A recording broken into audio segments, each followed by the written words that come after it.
And welcome in Out of Bounds here on 1037 The Buzz. Appreciate everybody listening in on this beautiful day here in the great state of Arkansas. John Nabors, Joe Franklin, broadcasting live from the Hoggs Meat Market Studios with you today. And thank you, as always, for making us a part of your afternoon.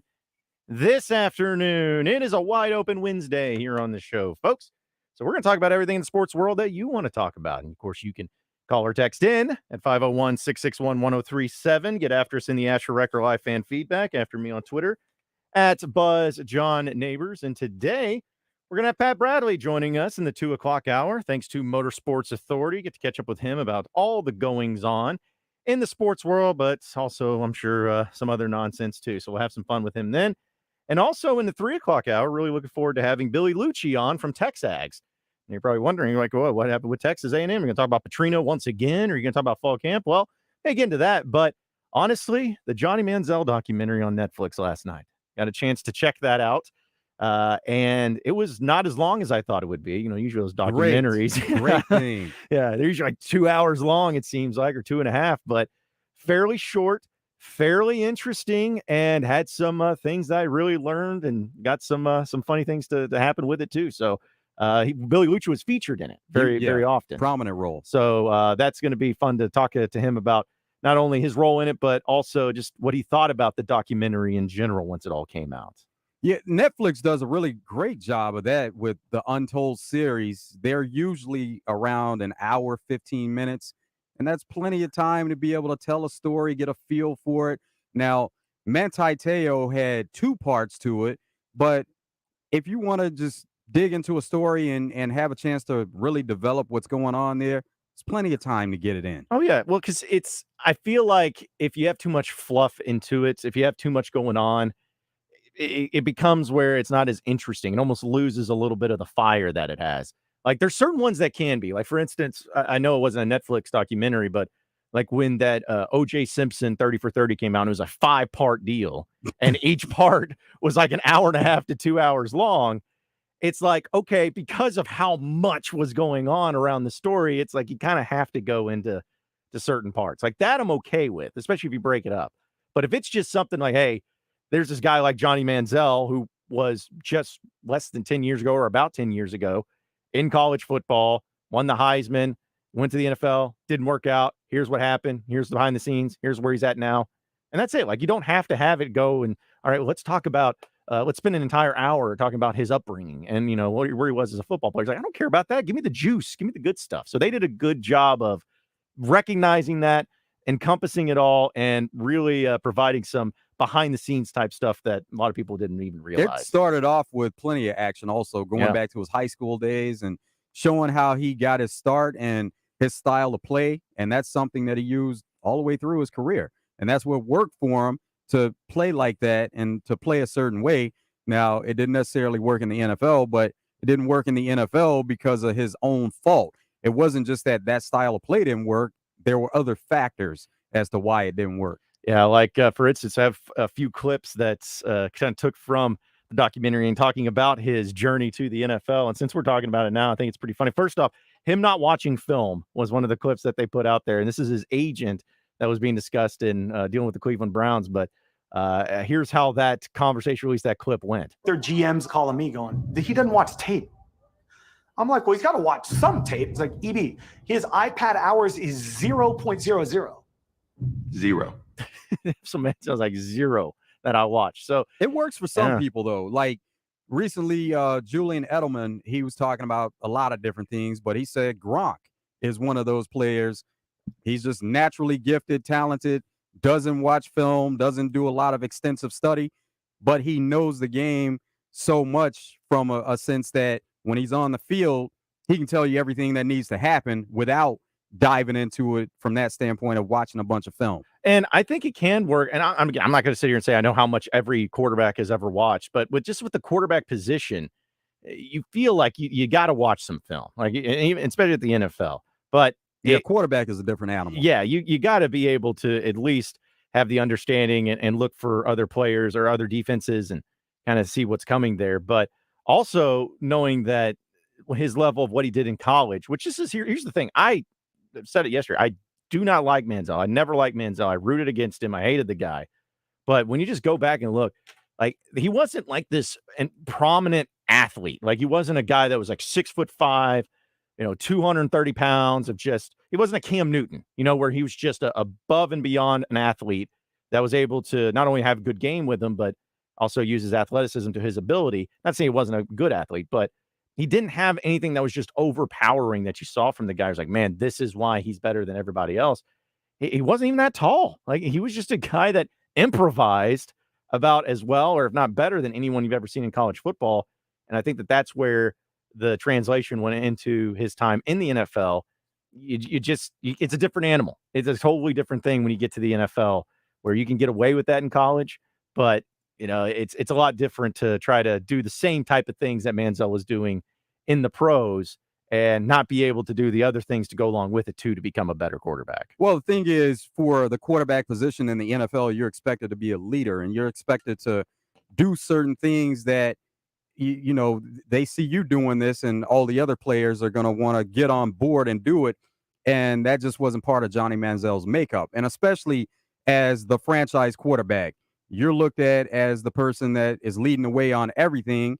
And so that's what he was drafted for, to be that guy, but he didn't necessarily want to be that guy. Yeah, and even another clip that it's kind of hard to hear, so hopefully you can make out of it. Try to do the best I could. But his agent was also with the NFL Combine coming up, and knowing that drug tests, are part of it, and his wild lifestyle was leading towards that, and his agent really came up with quite the scheme to try to get it to where the drug test doesn't happen, the NFL Combine's not happening in the way that where he gets a lot of questions asked, like really coming up with some crazy semantics here, and it was quite interesting. They're going to drug test you day 2 here.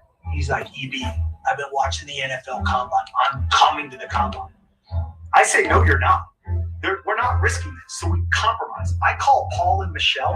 I'm like, okay, you are checking yourself into the hospital, Paul, with like heavy heart, so that Johnny can divert and come to the Combine for 12 hours so that it doesn't look weird, and put him on a plane down to see Dad, who was in the hospital. I'm so sorry, but we'll reschedule these interviews. That was my strategy. And Paul's like, okay, Michelle, you're going. And like, she's crying. I knew he would do this. I'm like, he's like, I don't even get there till tomorrow. I'm going to chug a gallon of water. I'll piss this shit out. Trust me. He goes, I've been passing these tests at A&M for a while, which I come to find out on my own. It was their like 4-string backup quarterback that was pissing for him at A&M. Like just a crazy thing behind it, where it was like he was literally coming up. By the way, the people he was talking about was Johnny Manziel's parents, and saying basically, "Hey, you gotta fake a hospital visit, like fake a heart condition, so that way we can get out of there early. We got an emergency here." Like the type of hula hoops that they were trying to jump through to make it work for him, because of how much the lifestyle he was leading was going to be causing him some possible whether lower draft or issues. They were really trying to make it all work just to get in there. And I guess it worked, because he did get drafted in the first round. But think about that, though. If it happened that way, which it didn't, yeah, great for him. But the kind of media storm it would have created at that time, if you're talking about his dad having some kind of medical issue, he goes to the Combine for only a certain amount of hours, and then he has to leave.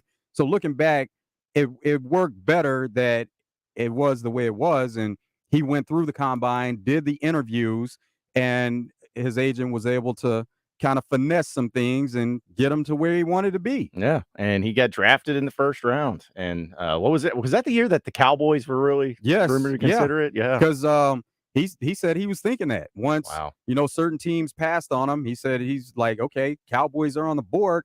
I'm playing for the Cowboys. I'm staying in Texas, playing for the Cowboys. But then they took Zach Martin, who, of course, Zach Martin is trying to get some more money right now. Well deserved. Yeah.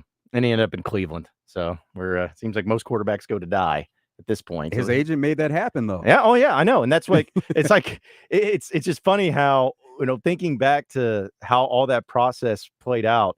And, there were some people that were really high on Manziel. And, you hear from NFL Network people or ESPN draft analysts, some people saying great on him, some people not. But I remember when he got drafted in the first round, I was like, man, I didn't know that if he would be great or not great, but it just seemed like it was like a bad fit. Because like anytime you go to Cleveland, it's always going to be bad as it is. But also with the question marks that he had, I don't know if he would have gone to another team. Maybe it would have worked out a little bit better, but probably No, not. no, it wasn't on the Browns in this situation. No. Even though they were a train wreck at the time and they always hit the reset button, it was more on him. So wherever he went, it was going to be a disaster unless he had some coaches that really got on him. But there were people around him that were trying to get him in the right direction. It just didn't happen. And not only the Cowboys, where, it was a chance that he was going to go there, the Texans had the #1 overall pick. And there was a lot of talk that he could have been the #1 overall pick that year. Now, it happened to be Jadeveon Clowney, which was a better move for the Texans, but they didn't necessarily get what they thought they were going to get out of him from the beginning Yeah, because he stayed injured quite a bit. Yeah, a lot of teams, or at least a few teams, really dodged a bullet on those things with Manziel. Again, he's great in college. As much as I hate to admit it, the guy was great, and winning the Heisman and having that party lifestyle Came out of nowhere, too. Yeah, like he was like, what was it? I guess it's 2012. Yeah, it was the year that John L. Smith was there in Arkansas, went down to A&M and got smoked, and he would just put on a clinic. And I remember watching it, I was like, okay, well, Arkansas just sucks more than anything. I didn't even care about Manziel. But then you saw him, what he did against Bama later that year and beating Alabama and, putting up these numbers and these crazy plays. I'm like, okay, this guy, I don't really know. I've never seen anything like this dude, just running around all in circles and just finding ways to make plays. It was crazy, but a really good documentary last night. So if you haven't had a chance to check it out on Netflix, I encourage you to do so. Even if you hate A&M and hate Manziel, it's pretty interesting. Well, his guy, though, Uncle Nate, that was an interesting story. Yeah. We're going to talk about all that, too, as the show goes on, as well as with Billy Lucci of Texags in the third hour. But it's Wide Open Wednesday, folks. 501-661-1037 is that number to call or text in. We got more Out of Bounds up next.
It's a Wide Open Wednesday here on Out of Bounds. Appreciate everybody listening in this afternoon.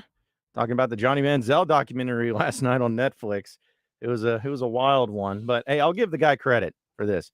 He enjoyed himself in college. He made the most of it. Absolutely, he did. Like he had, because if you're an A&M fan, I'm not trying to hate on you, but like, but just like starting, it's like no offense, but I'm going to mean offense.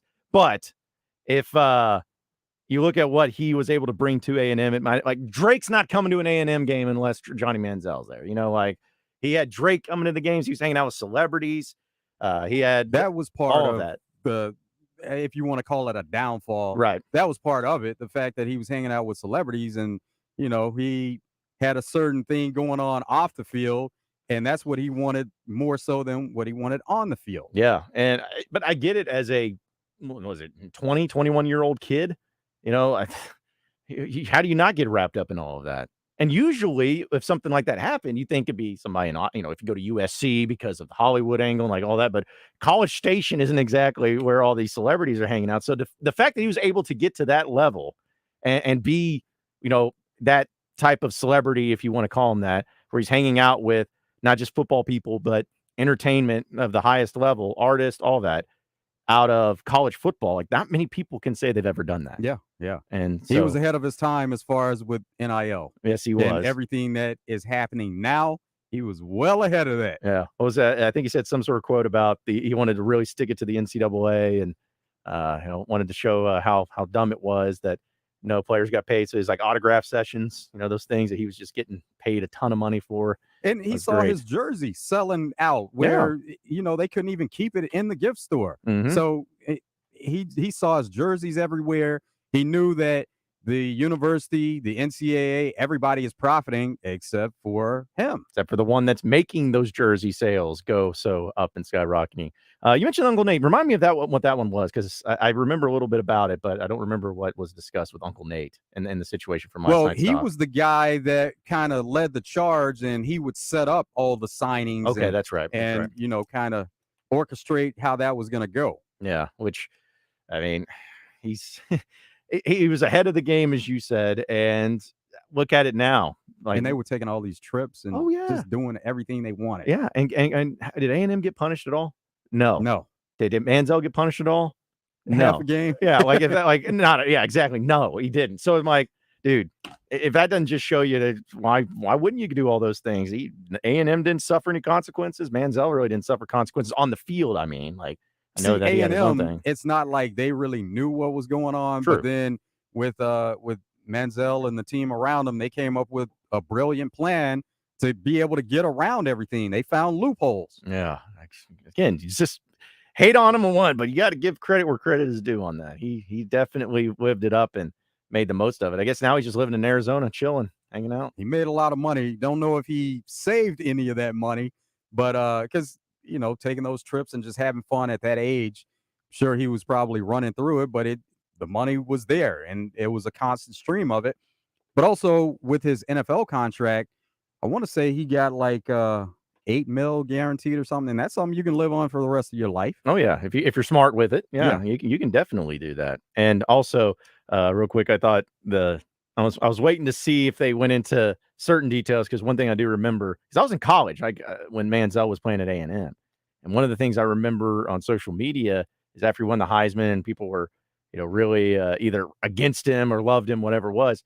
Here he got kicked out of a Texas Longhorn, I guess, UT fraternity party. He just went over there, and there were people that obviously were Longhorn fans, and they were like, "You can't be like, are you kidding me? You're coming in here?" And he acted like he's like, "No, I'm Johnny Manziel," or whatever. Right. And all the girls wanted Manziel there, but the guys didn't. So they were like, "Man, you got to get out of here." And they started because then of course Manziel never backed down, started, cussing at him, throwing stuff. And then they started throwing stuff at him. He's walking out, throwing beers at him and all that. But it was a wild time where not many college athletes in general, much less college football, you see almost like a TMZ type of thing where it's like, all right, so what's the Manziel news going to be this week? Where was he at this week? Who's he partying up with? What's he doing on video? Stuff like that. What game is he hanging out at? NBA games. Yeah. And then going back to that time where he had his pro day, at the time he did something a little bit different.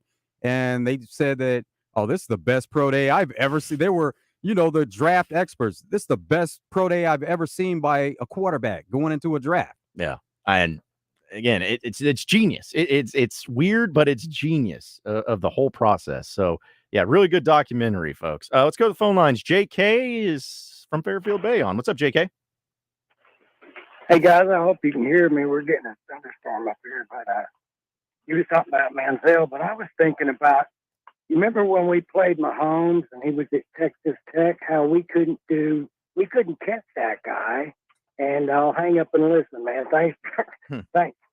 I appreciate it. Oh, I remember that game well. Yeah. Fayetteville. There have been some quarterbacks over the years, Manizel, Patrick Mahomes.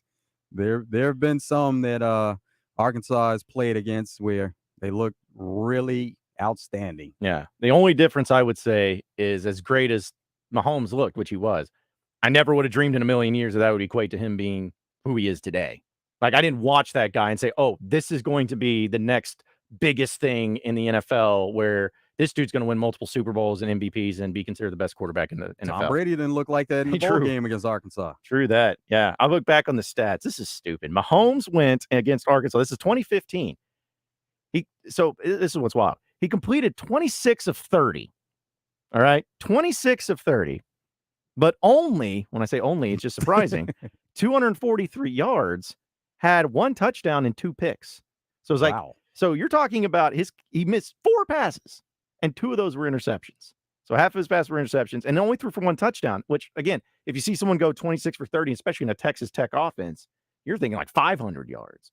But he was killing it. Not only that, but also he ran for 2 touchdowns in that game. So he made up for it. Yeah. 10 carries for 58 yards, averaging 5.8. So, but yeah, those quarterbacks from Texas, because Arkansas, let's think about that. Arkansas played Manizel at A&M. They played Mahomes at Texas Tech. I remember when they played Vince Young against Vince Young when Texas came to town. I mean, it was Vince Young and Matt Jones facing off against each other that year. Arkansas really got Vince Young's career started the year before when they went to Austin and kind of put it down on Texas, and Texas started putting backups in, and Vince Young got some playing time then. Yeah, that's right. Because they played and then the next year, I guess, after 2004. Yeah, so after the next year is when Vince Young won the national championship and really solidified himself, because he was the 3rd pick overall in the NFL draft. Vince Young to the Titans. He was, I think something like that. Yeah, because that was the year where it was like everyone was like, man, greatest quarterback class ever with Leinart and Vince Young and Jay Cutler. I think there was another one in there in the mix too, but yeah. So Arkansas has gone up against. You said some great 05? I think it was 05. Yeah, the 05 draft. Okay. So Alex Smith, Aaron Rodgers were in okay, that so draft. no, it must have been the year before then. Because the year it was no, they weren't in the 04 draft. So it was 06. Because that was Ben Roethlisberger, right, Eli Manning, Phillip Rivers. So it must have been the 06 one then. Because I think the first pick overall was Mario Williams to the Texans. Okay. Whatever year that was one. that next year. Yeah, because Reggie Bush got drafted to the Saints. And that was the thing, is people were thinking that Reggie Bush was going to be drafted number 1, and then they went with Mario Williams, and he went number 2 to the Saints. Leinart went to the Cardinals at number 10, then Cutler went later to the Broncos. But a lot of talent there. But again, going back to the whole point of Arkansas and some of the quarterbacks that they faced up against in their history, I got plenty of them from Texas. And honestly, because someone asked me this, and it's so funny we're talking about this. I got asked, like, what's the greatest performance that you've seen from the opposing quarterback as a Razorback fan, like just in a single game? And one I've watched live and in person, man, Manizel, when he came to Fayetteville that second year, it was dumb. Like he was really good. He was really good. But I may have to almost give the nod to him, either him or Tebow, in 08, not 09, but in 08 when he came to Fayetteville. But those would be probably some of them. Or that kid from Georgia who threw for 6 touchdowns in Petrino's second year, Joe Cox or whatever his name was. That was another. Don't even remember that one. Exactly. That was year before Aaron Murray took over. And it was when Ryan Mallett threw for 5 touchdowns in that game.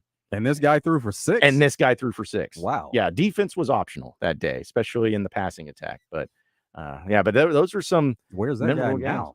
Whatever happened to him? Well, it's funny because I looked up his stats the other day. I was talking to Logan Booker, who's come on our show a few times, who covers Georgia. I actually talked to him about that game because there is no other game that was ever like that. It was a senior. So again, it was right beforehand. But It was in 2009, and when he played up against Arkansas, he had 5 touchdowns, 1 pick for 375 yards, 18 of 25. The best game he had after that was against let's see. Best game he had other than that was against Kentucky, where he had 3 touchdowns and 2 picks for 200 yards. So he didn't do anything else except for that one game against Arkansas.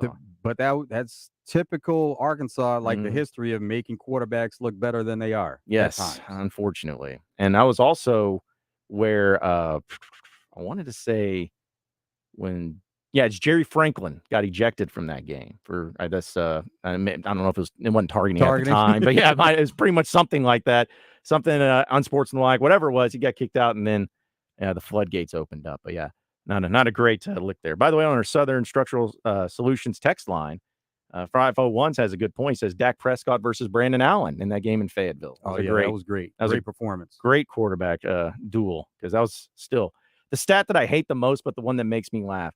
Brandon Allen threw 7 touchdowns and 0 interceptions in a regulation game, and his team lost. Not many people can pull that off, but Brett Bielema found a way. Jeez, 7 touchdowns and no picks. All on Bielema, huh? Well, I mean, yeah, I got to put on somebody. I can't put it on the players or anything. Defense was optional in that game also. I know. It was annoying. But I think it was more because of Brandon Allen was having such a great game, and towards the end, when it was getting close, I think Bielema got way too conservative and started trying to run the ball. It's basically, instead of trying to get more yards, get a better field goal, which it didn't matter because it got blocked. But he just started running off to Alex Collins, who's just getting 1 or 2 yards, and was going to be like a 47-yard field goal to win it when he played it safe. Yeah, it's just like, man, but when Brandon Allen was just throwing whatever he wanted to, it's like, you got to do something differently there, but not to bring up old times, even though we're talking about it. Let's go back to the line as Ryan is in Hot Springs. What's up, Ryan? Oh, well, for one, you taught me something new today. I always just assumed that was Stafford that did that to us against Georgia. No. Stafford, I would have been acceptable. Like, I would have been like, okay, it's Matt Stafford. But this guy, Joe Cox, who's this red-haired, freckled-faced goon that's coming into Fayetteville doing that, that can't happen. Here's a crazy stat for you about Mahomes that, now, if this is wrong, I didn't come up with this myself, so I won't be clear about that. But after he won the first one, he's the only quarterback from any major Texas college to win a Super Bowl. That's including TCU, Texas A&M, any of those. He's the only one out of those colleges' history to win a Super Bowl. That sounds right, I think. If you're talking about, just in at least modern history, I can't think of any other Texas quarterbacks or A&M or anybody to do it besides him. So you may be right. I'm going to have to go Joe Burrow on this one. For watching an opposing quarterback. Yeah. I'm going to have to get that. I'm just going to have to go Joe Burrow on that one. Oh, well, that was a bad combination of Joe Burrow being amazing and Arkansas being the worst of the worst team you've ever seen. So, yeah, definitely that. Right. That was Barry Lunny's first game as a head coach on the road to that LSU team. Hey, boy, how about that? First game as a head coach or interim, however you want to say it. By the way, hope you have fun. You're gonna go get blasted by LSU. Yeah, that was a nightmare, and I think that was KJ Jefferson's first start too as the quarterback. Yeah.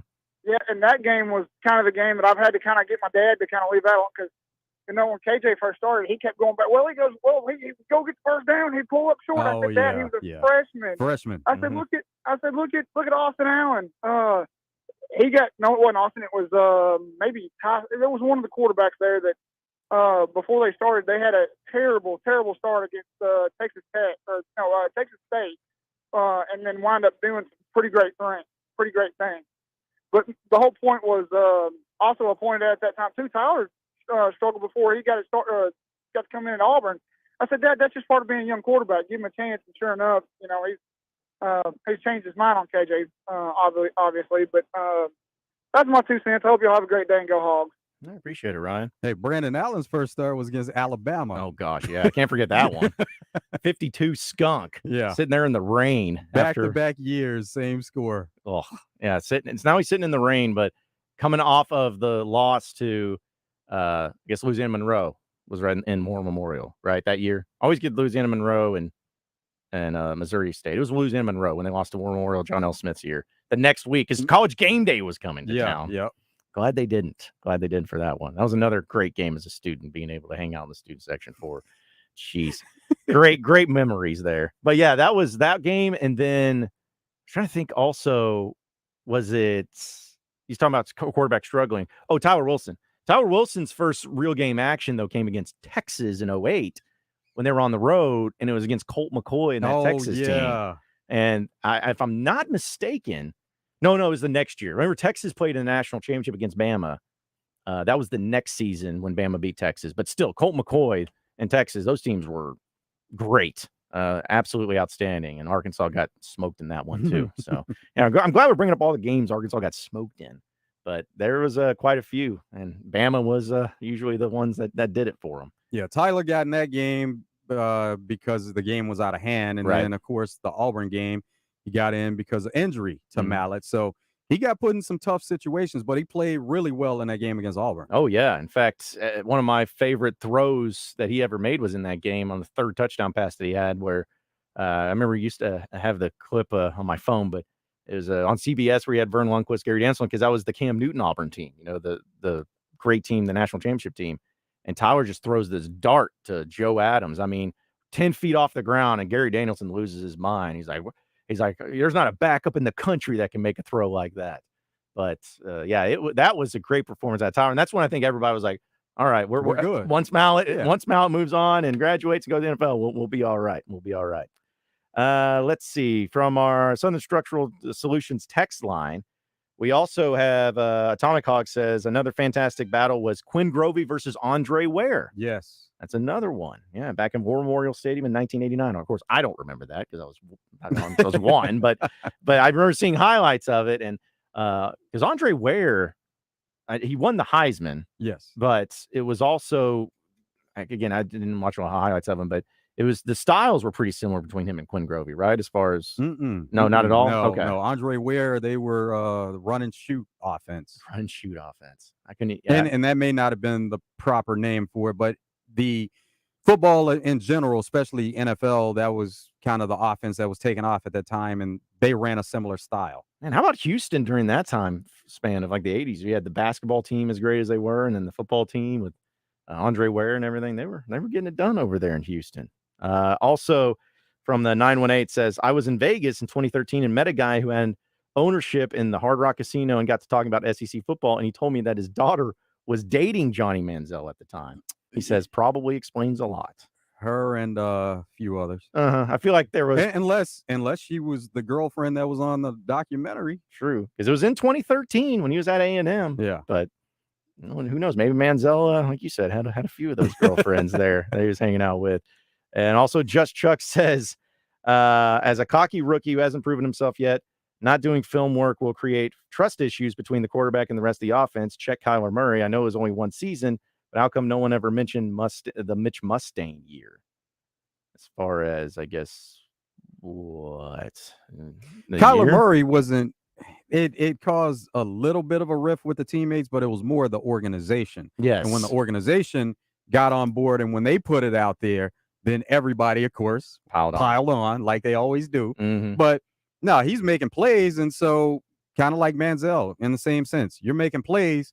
So the players that are on the field with you, that's what they're worried about. If you're going to give them the opportunity and make those plays on the field. Yeah, because there's a lot of times, not taking anything away from Manziel, but a lot of times where, man, he could just throw it up to Mike Evans. Just let Mike Evans go get it because he was a great wide receiver. Probably didn't get as much credit that season as he should have for not just saying he's the reason he made Manziel, but like that dude was an amazing wide receiver, like one of the best in the country during that time. He was doing it then, still doing it now. Yeah, there's a reason why he's been in the NFL a while. There's some kind of record at stake where he's had consecutive 1,000-yard receiving season. So he's on track to do that once again. He's still at Tampa? Yeah. Okay. Well, he's going to have Baker throwing to him. Great. See, that's the thing. Is he going to be able to keep it up this year? Of course he will. Of course he will. Yeah, because Kyle Trask is going to be throwing it to him.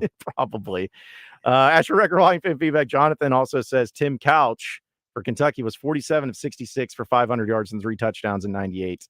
That's a lot of passes. Yeah, back there in 1998 too. And Arkansas still won that game.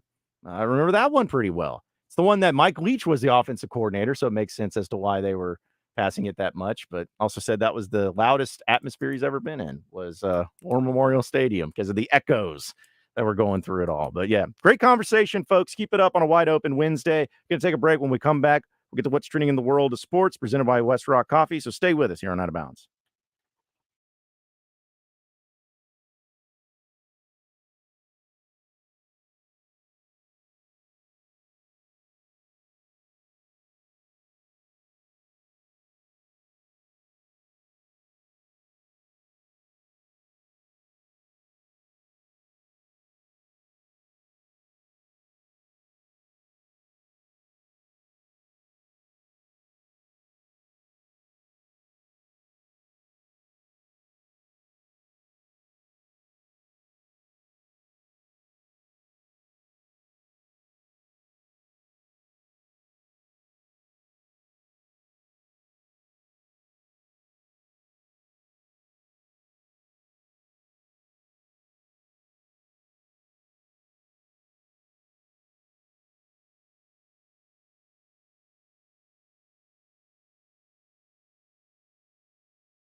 If you're shopping for a vehicle, you want to get to Gwatney Chevrolet. Gwatney has best deals in the market. Been doing it 60-plus years. Give them a call, 501-982-2102. Make a trip to the Gregory Street exit in Jacksonville. Shop them online, GwatneyChevrolet.com, where you can see all the deals, the cash allowances, the rebates, even appraise a vehicle, see just how much it's worth.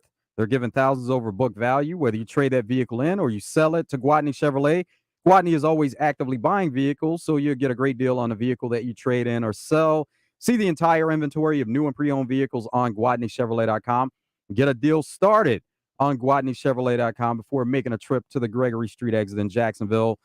Right now, you can take advantage of 1.9% financing on Silverados and Equinox, and that's when financing with GM and a well-qualified buyer. No payments for the rest of the summer. So take advantage of all the great deals at Gwatney Chevrolet. It's Gwatney Chevrolet, Arkansas's #1 Chevy dealer. Gwatney Chevrolet, GwatneyChevrolet.com. It's Wide Open Wednesday here on Out of Bounds, and our Asher Record Life Fan Feedback Stats guy says, guys, according to sources, are you sure that Georgia quarterback Joe Cox didn't just throw 5 touchdowns against Arkansas in 2009?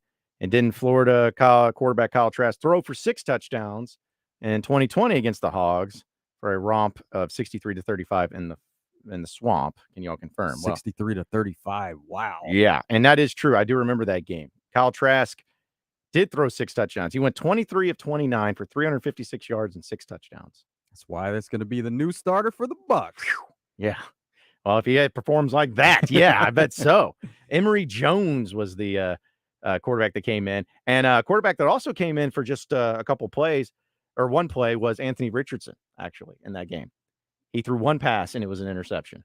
So Florida's been stocked with quarterbacks over the years. Yep, and people forget, too, that was the year after Felipe Franks was at Florida, which he was, of course, the starting quarterback for Arkansas. He played pretty well. News with Felipe Franks there recently. He just got released by the Falcons. Man. And he's been there for a few years playing tight end and playing their emergency third-string quarterback at times. Yeah, hopefully he gets another opportunity. I always really liked Felipe, and felt like for considering the situation that he rolled into that year with Arkansas, new coach, and being in the SEC with 10 SEC games and all of that, he performed pretty well. In fact, that Florida game, he went 15 of 19 for 250 yards and 2 touchdowns, no picks. But, man, some of these names are just throwing me off. Can't even, like, Traylon Smith going 8 carries, 118 yards, and Rakeem Boyd, TJ Hammonds being in that game. And the leading receiver that day, too, for Arkansas was Mike Woods. So both those guys still playing ball. Mike Woods is in the NFL, and TJ Hammonds is in the USFL. That's right. Well, it's funny about Mike Woods. I remember this part of the game. He only had 2 catches in the game for 129 yards and 2 touchdowns. The only 2 catches he had were just long touchdown plays. But, yeah, thanks for bringing up that. Why are we talking about the times Arkansas got smoked by great performances of other players? Because there are many of those. Sad but true. Sad but true. But that's okay because there's other things going on in the world of sports. So let's talk about what's trending here in the world of sports. What's trending in the world of sports is sponsored by Arkansas-based West Rock Coffee. Join West Rock Coffee and their 1.5 million coffee farmers around the globe as they fuel Arkansas with great tasting coffee, tea, and water delivered directly to your business. Contact them at westrockcoffee.com or 833-886-JAVA today. All right, what's trending in the world of sports? Some NFL news. This dealing with ex-Raiders wide receiver Henry Ruggs. We know that he was the one that was involved in that fatal car accident when he was speeding and was drunk driving there in Vegas. Well, he officially got sentenced for 3 to 10 years in prison. This back happened in November of 2021. That killed a woman and her dog, and he's also eligible for parole after 3 years. So he pled guilty to back in May to 1 count of DUI resulting in death and 1 count misdemeanor vehicular manslaughter in the crash that killed Tina Tinter and her dog Max. And he said he apologized to the parents of the family for their pain and suffering, but 3 to 10 years is what he gets sentenced to. And honestly, it's a sad story all around, but hopefully it's something that's, when he does get out of prison, that's something he can really learn from and be better from it too. Never want to see that. Also, in some other NFL news, it's not really like a major breaking news or anything, but the Ravens running back Melvin Gordon, who's newly acquired there to the Ravens, he was been asked a question just like so many running backs in the NFL dealing with the position of running back. And he's not too happy about the position not getting paid like the others in the NFL. He says, quote, "We're kind of screwed, I feel like, for the next couple of years." It's like, so the only thing that we could do is just kind of stack it out and just ball out and hope for the best. Well, that's nothing he has to worry about because he's not in that mix as far as elite running backs that are trying to get that big payday. So he doesn't have to worry about it. He wanted to let everybody know that they're screwed, man. They're screwed. Well, yeah, you're speaking for not for all the running backs, but I get you over there, Melvin. Also, in some other news, we talk about the craziness with the conference realignment in college football. This is something that I was curious to hear about when it came to those who are in the Pac-12, for instance, coaches, like football coaches, not just presidents or ADs. Like I actually hear from coaches and maybe even players. And this comes from Troy Taylor, who's the Stanford head coach.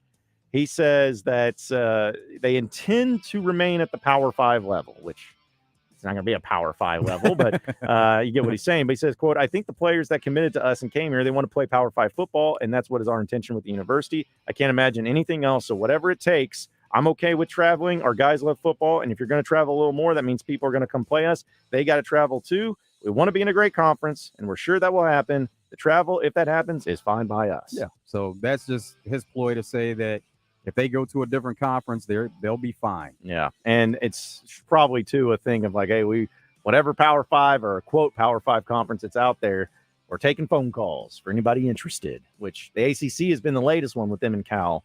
I don't know if it'll get finalized or even get done, but it's definitely being discussed and mentioned. In fact, Greg Sankey went on Paul Feinbaum yesterday, speaking of conference realignment, and was speaking about how it's gotten so chaotic. He didn't really say anything that was too surprising, but one thing I did appreciate him in you can call it arrogance or you can call it confidence, but he says that the SEC, quote, "doesn't need to be in 4 time zones to generate the interest on the West Coast or really across the globe." So, yeah, he's making it known. He's like, hey, we don't have to worry about any of that stuff over here. We can just pick and choose the teams that we want. That's funny. But also said that it would be in the best interest of the College Football Playoff Committee to re-examine how the playoff format's going to happen going forward. Yeah, no kidding. You can't have automatic bids or anything like that from the Pac-12, but that'll be on the agenda. And I'm kind of afraid in a way, like that may push back the playoff of getting to 12 teams another year if they can't figure out. Not. I know. That's what I'm saying. Like, I'm afraid of it. I'm afraid they're going to be we still got to figure this out. No. You don't have to figure it out. You just adjust. Just adjust that little piece. Just say, all right, for the first year, at least, taking the top 12 teams from the ranks and then fix it later. But we want playoffs expanded now. We need that now. Don't wait on anything else. But I'm fearful that that's going to happen. Hopefully it doesn't. But also, I thought this was pretty cool, but pretty funny. Alabama football got a visitor yesterday from Pete Rose. That Pete Rose. Nice. To talk to them about the dangers of gambling on sports. Well, he can speak from the heart on that. Yes, that's a huge get for them. And that's hopefully something that a lot of those players and everybody listens to, because if you need ever an example of what can happen to you as an athlete, if you gamble on the game, I think Pete Rose is the ultimate example of it. So he really is. Yeah, but we'll see if, especially Alabama, they've had issues with that. Alabama and Iowa schools, the two ones that just can't figure that part of it out. We'll have some other headlines too, but going to take a top of the hour update when we come back. Pat Bradley's going to join us thanks to Motorsports Authority. You won't want to miss it, so you better stay tuned for the second hour of Out of Bounds next.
1 hour down, 2 hours to go. Appreciate everybody listening in on this beautiful day here in the great state of Arkansas. John Nabors, Joe Franklin, broadcasting live from the Hoggs Meat Market Studios with you today. And thank you, as always, for making us a part of your afternoon this afternoon. It's been a great wide open Wednesday today.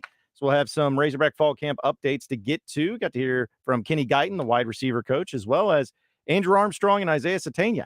Talk to them about what they felt in the fall camp because we're 5 practices down already. So really coming along as we're getting ready to the football season, 24 days away for Razorback football. So pretty exciting times. And I always think about the number I think of Kobe. Yeah. From that side. In fact, in all the sports, like that's the only 24. That's the 24 that stands out for sure. 100%. And then if you're talking about Arkansas, I don't really have many of those except for like Samuel Djibutu. Like he's like the only 24 that I can think of that really stands out. I'm sure there's another one that I'm probably missing out on or forgetting. That's a unique number for a linebacker too. Yeah, because usually you see them in the 30s or even sometimes in the 40s. But nowadays with college football, you're seeing defensive linemen now with single-digit numbers and they're in college. So throwing it all over the place. That's cool if they're playmakers. If they're making plays and they're wearing a single-digit number, they're going to stand out. Yeah. You can wear that because Arkansas is going to have a few of those this year. I think Jeff Coate, the transfer from Missouri, is a single-digit number. I want to say also Torian Green is a single-digit number. So we're going to have a few of those, which is fine. But, yeah, it's hard to keep up with it. But, yeah, 24 days, 3.5 weeks till Razorback football starts up. And football, as we know it, is going to be having some preseason games this week and even some college football here in just a couple of weeks. So we'll talk about that, and I'm sure a lot more as we go to the phone lines and welcome in our guy, Pat Bradley, thanks to Motorsports Authority each and every Wednesday. And PB, as always, man, appreciate you joining us. How you doing? Pretty good. What's the word, fellas? What is the word? Well, we've been talking a lot about Johnny Manizel, if you can believe it, because of the Netflix documentary that came out last night. Yeah, the good timing on it, right? I didn't get a chance to watch it, but I know it's on. You watch it anytime you want, so I'll probably nestle up and watch that. Always was a big Johnny Manziel fan, man. Always, he was easy to root for, for a variety of reasons. And actually, didn't he go duck hunting with Basil and Roger Scott? He did, and R.J. Hawk, in Stuttgart. Yeah, that's right. They say he was a great, just great kid. So, that's a special time in college athletics. Wait, I need more of the story. Like, I didn't know this. Like, how did that come about, going duck hunting?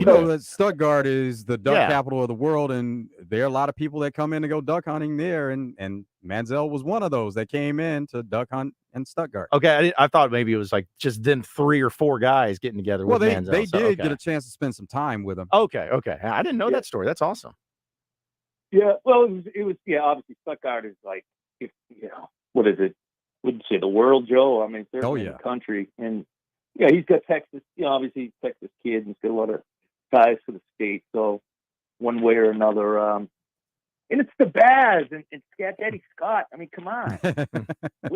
Wouldn't anybody want to spend time with those fellas? Now, I don't know if I would do it when they're both holding rifles, but I would like to hang out with them.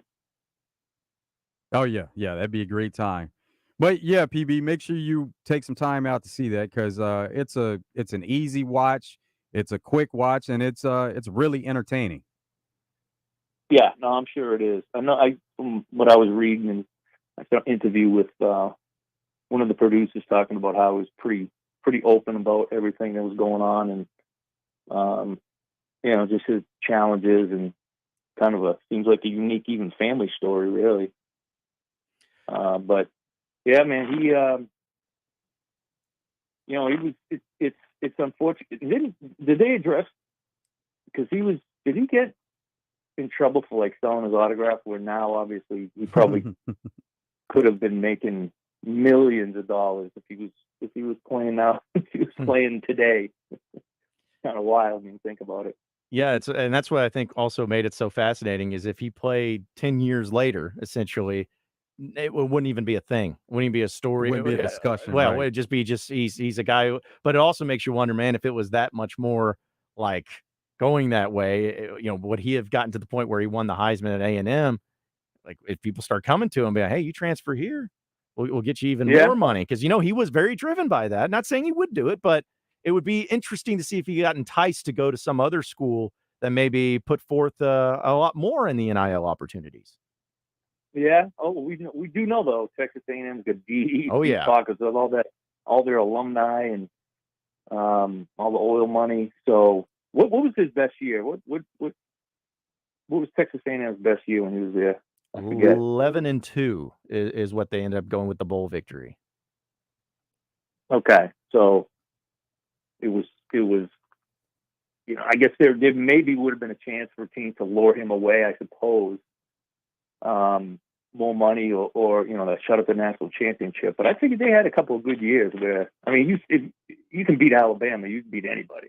Let's be honest. So, PB, at the height of everything, he was hanging out with LeBron, Drake, and so his celebrity really took off. And so even though times have changed as far as the transfer portal and moving around, just the height of his existence, he could have done whatever he wanted to where he was. And so there may not have been a big need for it. Right. Yeah. And there was no shortage of attention that he was getting and opportunities that he was getting. It was just, like I said, I didn't see the documentary, so I'm sure they go into detail, but it just seemed to me from the outside looking in, it was a moment in time where, we've had superstar college football players and basketball players, but I think his time sort of collided with how communications are and how it was a lot of access to him. Plenty of people had access to him. So, I think that was a unique time where it seems now, hopefully college athletes are understanding how to deal with that, whether it's criticisms on social media or just flat out being criticized because of the business of college athletics. And it seems like he was sort of coming along when those two worlds were colliding, which I'm sure would put a lot of pressure on him. I know he's dealt with a lot of, a lot of outside stuff too. Yeah, I just, PB, going back to your point about that A&M team, I didn't realize it. They lost 2 games that season. Their first one was the first game of the season. They lost against Florida by 3 points. And then their next game, they lost to LSU by 5 points. So those were their 2 losses. Wow. And both of those games were at home in Kyle Field. So you're talking about just trying to do math here, 8 points away from being an undefeated team and maybe even playing for a title. So I didn't realize that they were that level of good, but that's certainly what we were flirting with at that point in time. Yeah, and I do remember thinking of how good he was on the road, and then and I don't think that stuff kind of stood out to me, and that makes sense. Those you tell me those 2 losses were at home, right? That's right. Yeah, and I remember him having some of those spectacular games on the road. Obviously some at home too, but that would have been. Now, what year was that? Who won it? 10 was that 10 and 11? No, that was 2012. Yeah. Alabama actually ended up winning the title, even though they lost A&M that year, if you can believe it. I was looking at the last 20 college football national champions, and potentially, if you include Florida State, who knows, they may flirt with the SEC. Clemson's maybe flirting with the SEC. It would all be, every single one would be SEC schools except Ohio State and USC 1 year.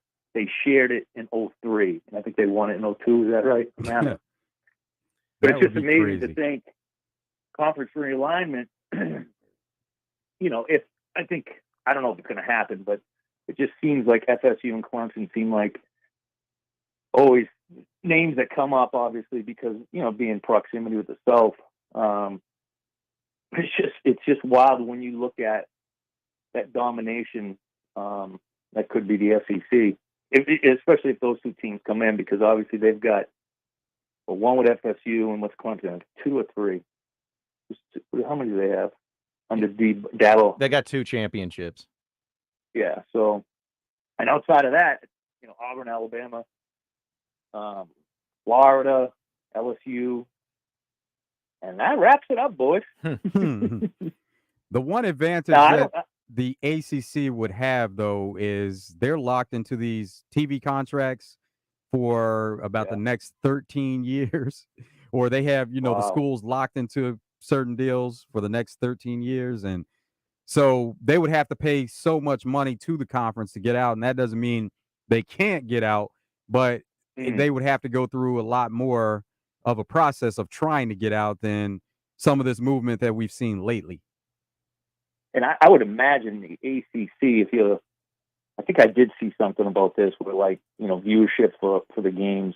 I mean, Clemson and FSU have to be far and away the most watched ACC football teams, right? Yeah. I mean, I can't imagine, I know Virginia Tech, people want to act like, you know what I mean? There's something going on there. But, so yeah, I'm sure the ACC is like, yes, over our dead conference body, we're going to make it easy for you to leave.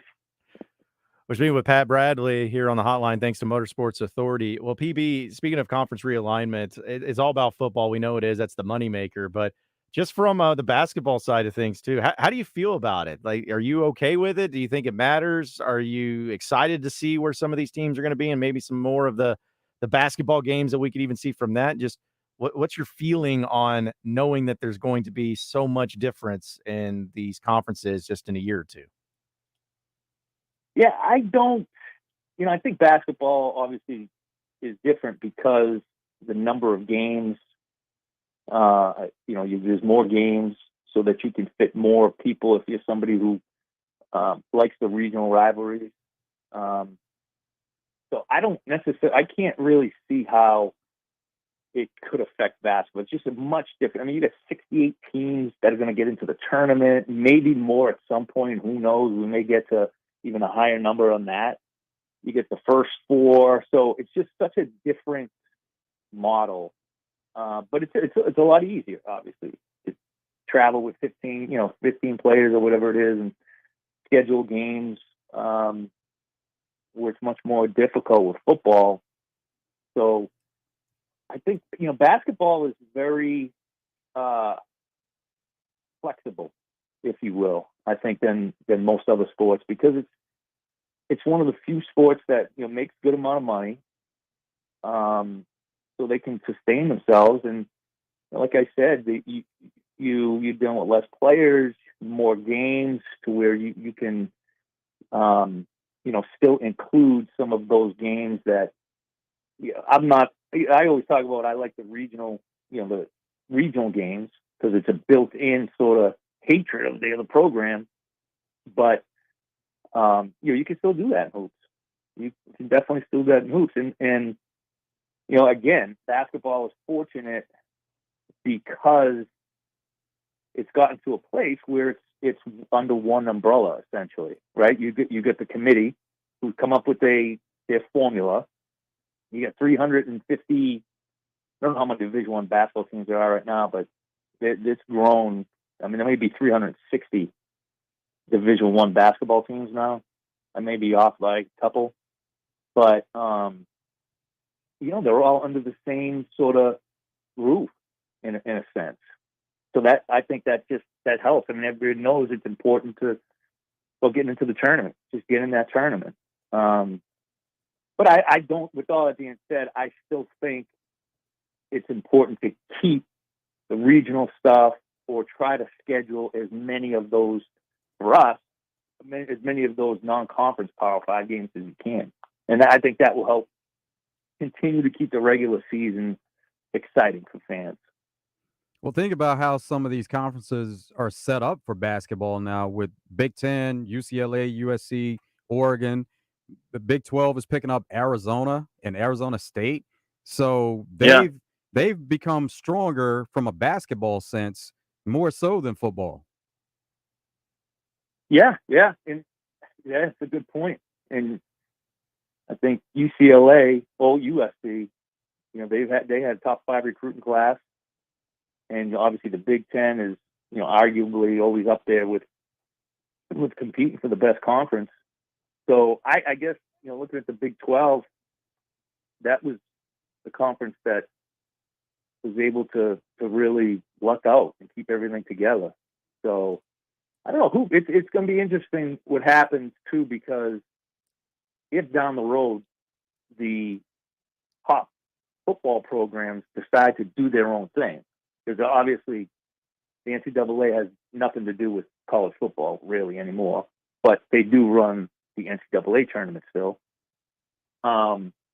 I wonder how things would change if you would ever have a situation where, football was on its own and basketball just made their own conference schedules. It's allowed, or you know what I mean? That was a discussion we had before. It's like, if you had, I don't know, let's just say, I mean, Duke is in obviously the ACC, but they're a basketball school. But I mean, Duke could be a Notre Dame. Just go ahead and schedule whoever they want. Kansas. So, I think they won't do that because, they got good ties within their conferences. But I wonder if obviously the bigger football schools decide to do their own thing, if that would change anything on the basketball end. Well, PB, I know it's been a few years since you played, but one thing I've seen so many athletes or even student athletes talk about are travel and how difficult that's going to be. And a lot of these sports groups in football, it's on Saturdays normally, even baseball, softball, you're talking about weekend series, but basketball, you got a game on a Tuesday and then you got a game on a Saturday or a Wednesday. It's pretty spread out, but how much do you think traveling is going to be impacted to the student athletes? Is it maybe something that's a little overblown, or is there going to be legitimate concern for schoolwork or just sleep schedules, mental health, whatever it is, for the amount of travel that they'll have to do across country? I don't think it'll matter, because it's funny. I've always said, like, I love staying in hotels. You don't have to clean. You just walk downstairs and you grab a bite to eat. You go back up, somebody makes your bed for you. And so travel is pretty fun. And you get per diem. And I mean, nobody really wants to go to class, and especially now with online. What could be better? Like, you tell me, you're living like a professional athlete if you're on the road more. Now, I with the bigger schools who charter, they're going to play a 7 p.m. game and fly home after the game, unless their coach wants to stay. But with the kind of travel it is, most of them want to get back. And again, you get back, say you get back 2 a.m, 3 a.m, which that had happened to us a few times. The disadvantage we had was we had to go to class in the morning. We couldn't just flip up our laptop and do it that way. So I think there's a lot of good things in place for college athletes to be able to deal with all those issues. I mean, it's college athletics has never been in a better position in terms of taking care of college athletes. It just never has. It's what the resources and that are afforded are second to none. I mean, and people can criticize. I get it. Like, there's so many things, schools, NCAA, blah, blah, blah, coaches can do. But you can't deny, you look back 40 years ago and you look at it now, I mean, you can't deny that it's in a better place, better position for the athlete. Yeah, it's gonna be interesting to see how much money is coming in and how that goes towards travel. I think it'll be okay too. It's just a matter of adjusting, just like we've always done with college athletics. But it's coming, and I think people are just going to have to be ready for it. And Pat, I know we're up against it, man. But before we let you go, just give a shout out to the fine folks at Motorsports Authority. SMAstore.com. Excuse me, I use SMA. You want to know where I get that? I wonder. Signal Media of Arkansas. That's why I always say that. It's MSA Store, Motorsports Authority, MSAstore.com. They've got tons of inventory if you want accessories for your truck, for your vehicle.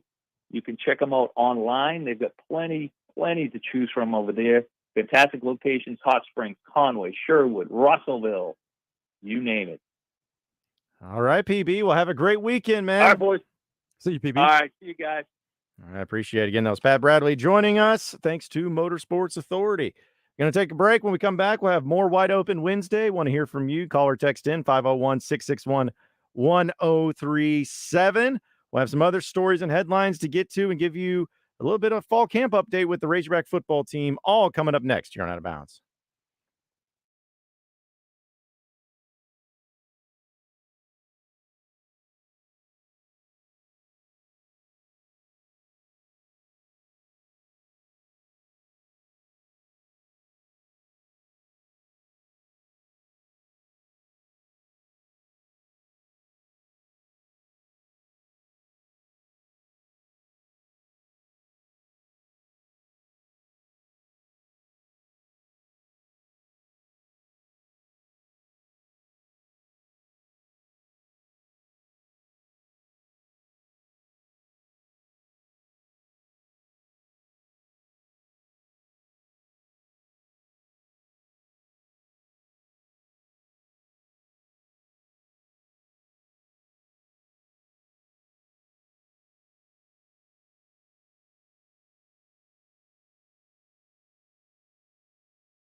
Bet Saracen is Arkansas's favorite sports betting app. Bet Saracen is as close to your cell phone. Just go to the App Store and download the Bet Saracen app or go to betsaracen.com. MLB, golf, MMA, boxing, those are just some of the sports that you can wager on at Bet Saracen. Get great in-game prop bets and specials. Women's World Cup, the winner, the odds on winning the Women's World Cup. England leads the way at plus 240, Spain plus 350, France and Japan are both plus 500. Get NFL preseason lines. So there's some games within the next couple of days, tomorrow and Friday. Going through the weekend, you can get all those odds. College football and NFL week 1 odds and futures. You can get it all on Bet Saracen. A-State taking on Oklahoma. A-State is plus 33.5, and the over-under is 60.5. And then Arkansas taking on Western Carolina. Arkansas minus 34.5. So those are plenty of the odds that you can wager on Bet Saracen, but there are plenty more. So go to the Bet Saracen app and look through it and see what fits your needs. For the most accurate and up-to-date sports wagering info, you need to be on the Bet Saracen app. It's simple. Just go to the App Store and download the Bet Saracen app or go to betsaracen.com. Be sure to check out the video of how to play featuring Jancy Sheets. It's Wide Open Wednesday here on Out of Bounds. We'll have some fall camp updates and talk about what some of the wide receivers had to say for the Razorbacks as they're off today. No practice today, so not going to have a chance to meet with any coaches or players. But I did just see this come across the timeline. This is really perfectly done because we're going to have Billy Lucci on from Texags to talk about the Johnny Manziel documentary, but also give us an update on this particular thing because the 12th Man Foundation, which is the NIL foundation, the collective, if you will, for the Texas A&M Aggies, which we know they've done pretty well in the NIL and some of the money that has been going towards that. They just got the law passed, though, where it makes it legal for them to do that. Uh-huh. They were behind the times on it, but state of Texas got it passed. But they're having now to discontinue the 12th Man Fund in wake of an IRS memo that has been sent. It says on June 9th, IRS released a generic legal advice memorandum. Thank you. Providing specific guidelines for nonprofit organizations that engage with student athletes on their name, image, and likeness. And the operation of the 12th Man Fund is impacted by this new guidance.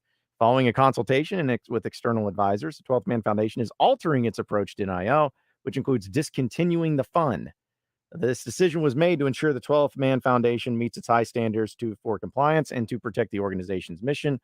This decision does not prevent the 12th Man Foundation from supporting NIL opportunities or anything. As part of it has been alternate its approach, the organization's plans to support NIL opportunities for student athletes for the Aggies by expanding its marketing and outreach and unrestricted annual fund contributions. Supporters who have contributed to the 12th Man will be contacted directly by the 12th Man Foundation staff with their options, including ways to redirect their contribution and continue investing in the student athlete experience. That sounds like how they just personally want to go about it, yeah. because with the IRS, that would have an effect on many more schools other than just Texas A&M. Yeah, because it's one of the weird things that's going on with not only just college sports in general, but looking at it from the legal side and the law side.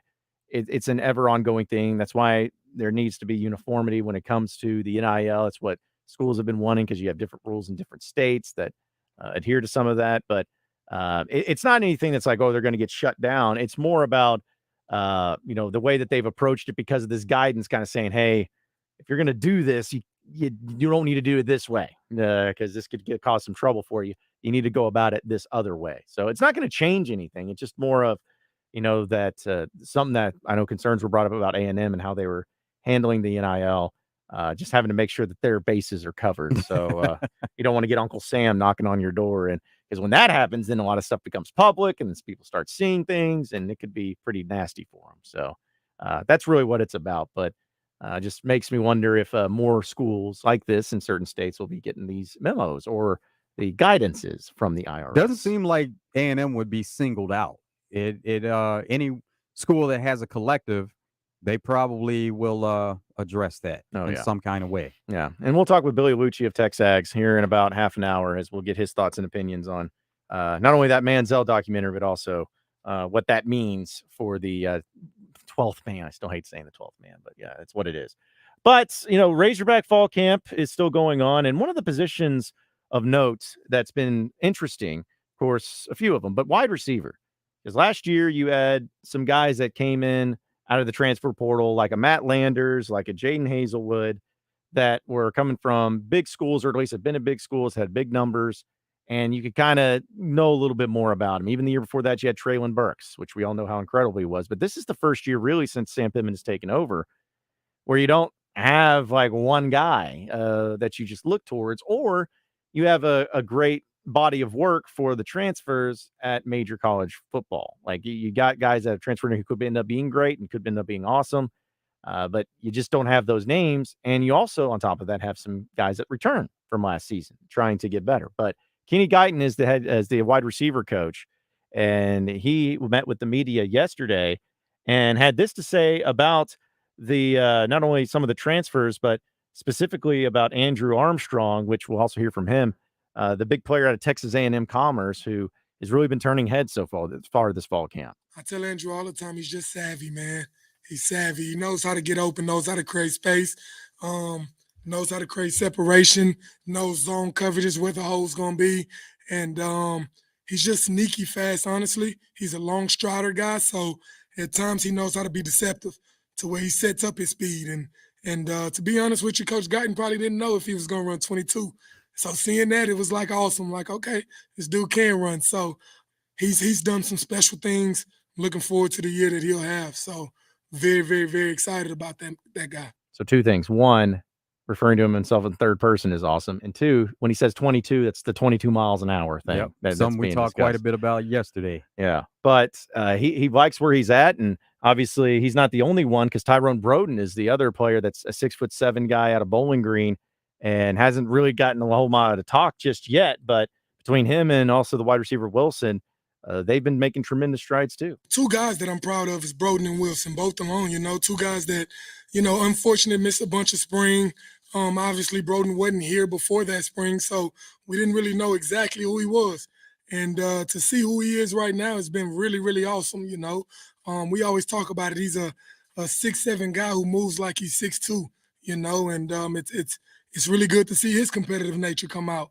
A guy that, has been through a lot just in his time being with us, and you can tell he wears that on his sleeve and uses it as motivation, and it's showing right now. So it is kind of interesting when you think about the guys that have come in. They got the size, obviously. You got 6'7", 6'5", 6'4". You hear about the speed that these guys have too, and it's just a matter of making sure that they have the hands and they can run routes. But it makes it really tough to start thinking, okay, is there reason to be concerned about the wide receiver? I mean, is there reasons to be concerned about these guys and maybe it will be a drop off from last season?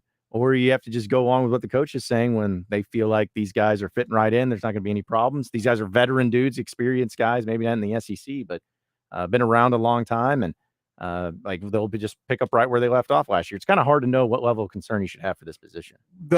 The unit itself has turned as far as some of the players that were there, and it turned the year before.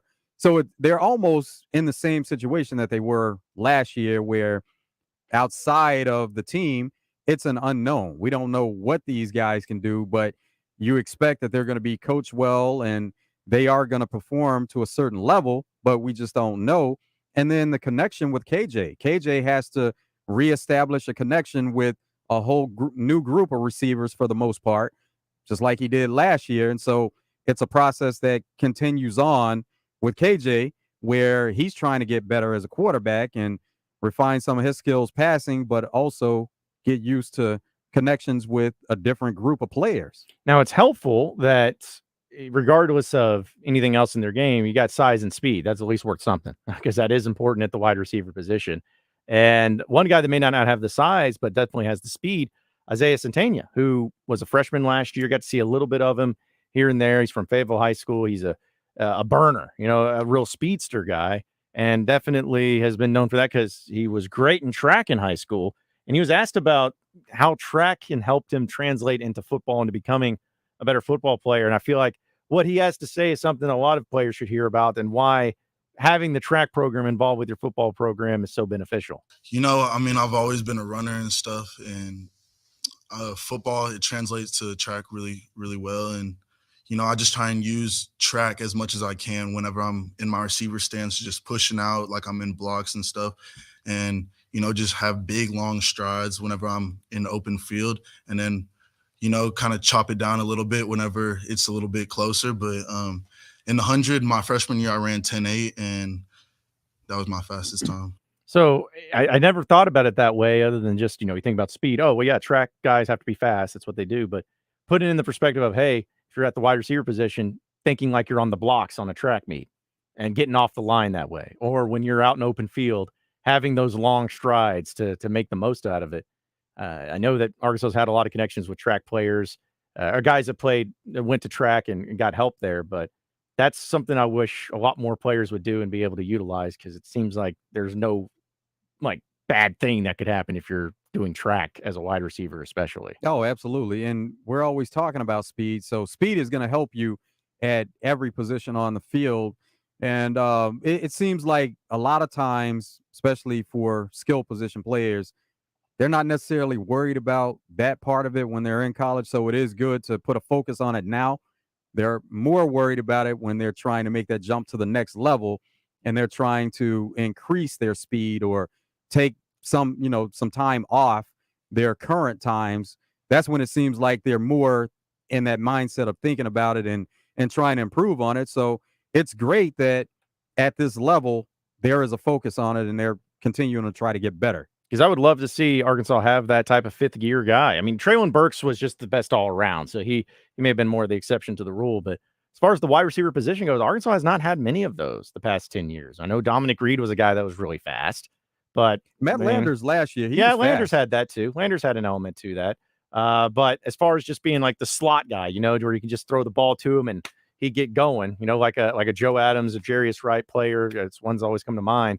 That'd be great if Isaiah Satania could be that player. But we'll have more to talk about, though, because we got some people that are texting in on our Southern Structural Solutions text line about the wide receivers. We'll have your Raise Your Hog update presented by True Service 2. It's all coming up next here on Out of Bounds.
Set of Bounds on a wide open Wednesday, and we're going to have your Razor Hog update presented by True Service here in just a second. But we were talking about the Razorback wide receivers and some of the audio that we got to hear from a few of the players with Andrew Armstrong. We'll play his in just a bit, by Isaiah Satania, as well as Kenny Guyton.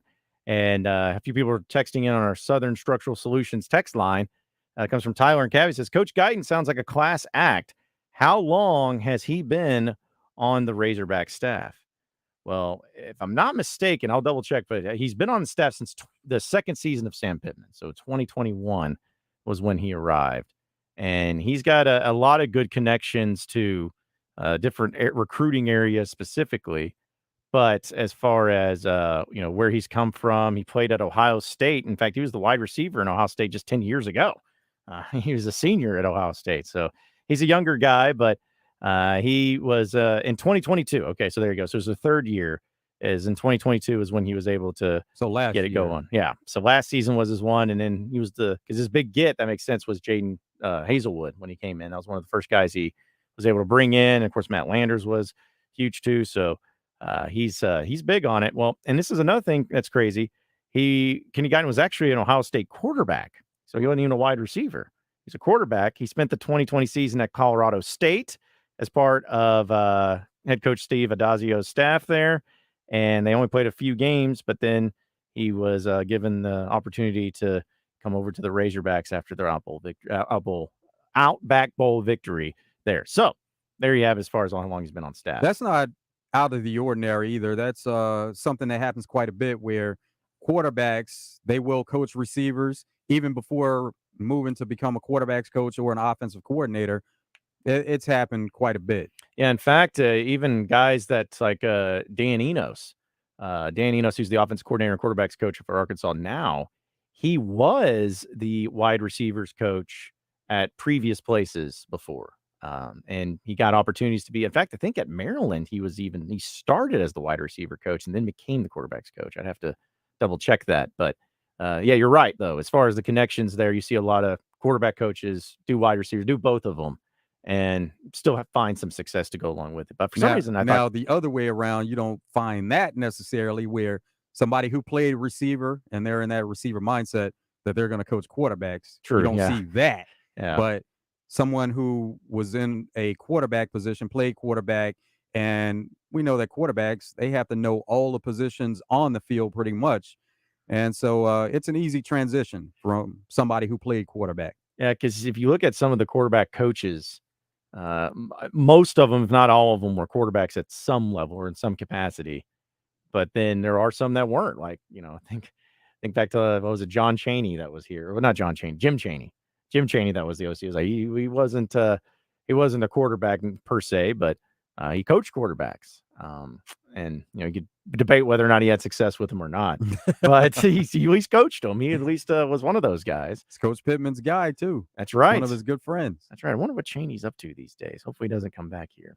Also, though, from the Southern Structural Solutions text line, we had this from the 870. It says, what do you guys know about Isaac Tesla at wide receiver?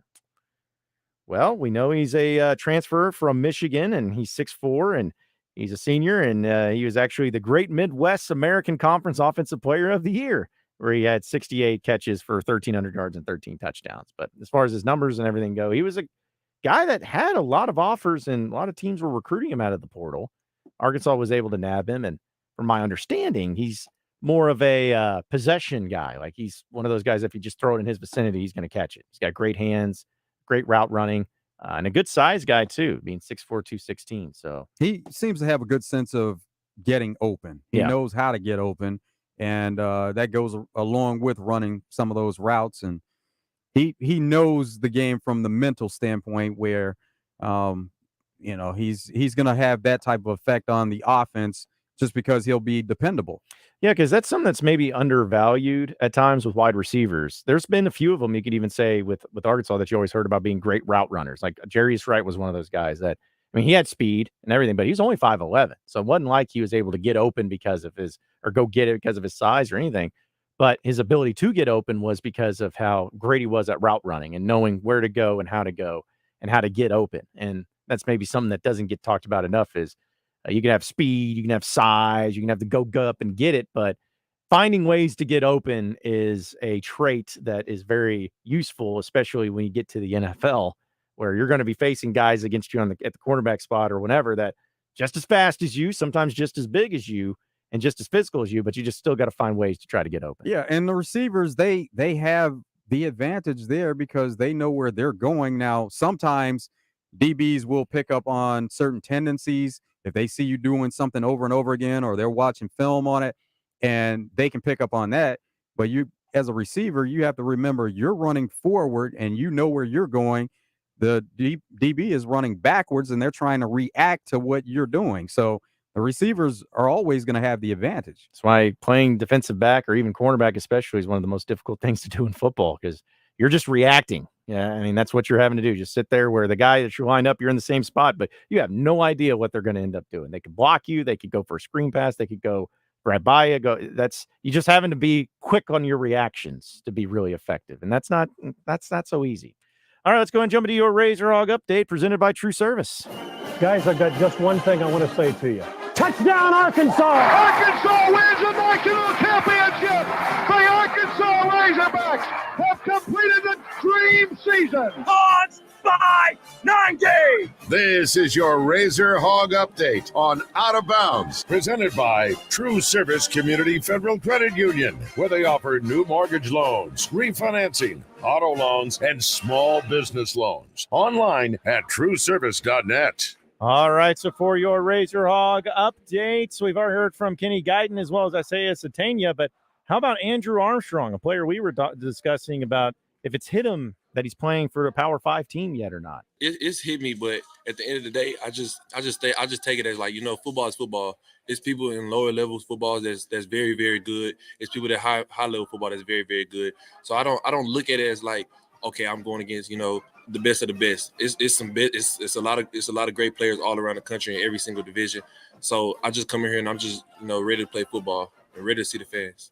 Also, Andrew Armstrong was discussing him becoming a leader, especially since he's the new guy in the wide receiver room. When I came in, I didn't want to be like, I didn't want him to put me in just a starter role. I wanted to work. I wanted to start from the bottom, like to show like what I can actually do. And I feel like I've been doing a great job, and not only me, the young guys too. They've been doing a great job. Sam and Mbake, Jadon, Isaiah. Even all the new guys, Davion been doing really good. Like, so I just look at all of them and I use them as motivation. I feel like they use me as motivation with my knowing I've been in college for so long, what I did last year, and bring my experience here. I feel like it's going to be a very good year. It's going to be a good year, hopefully, for the Razorbacks, as we're 24 days away. They're off of fall camp today, but we'll have some more audio to play for you from the Razorback football team, especially getting into what Kenny Guyton had to say about both Andrew Armstrong and the wide receivers going up against the DBs that Arkansas has. It's a great clip, so we'll get to that and more. But we got Billy Lucci of TexAgs.com joining us. Talk about that Johnny Manziel documentary next on Out of Bounds.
2 hours down, 1 hour to go. Appreciate everybody listening in on this beautiful day here in the great state of Arkansas. John Nabors, Joe Franklin, broadcasting live from the Hoggs Meat Market Studios with you today. And thank you, as always, for making us a part of your afternoon this afternoon. It has been a great wide open Wednesday, and we appreciate everybody that's been listening in as we've been discussing all types of things. And it's been great, especially that Johnny Manziel documentary.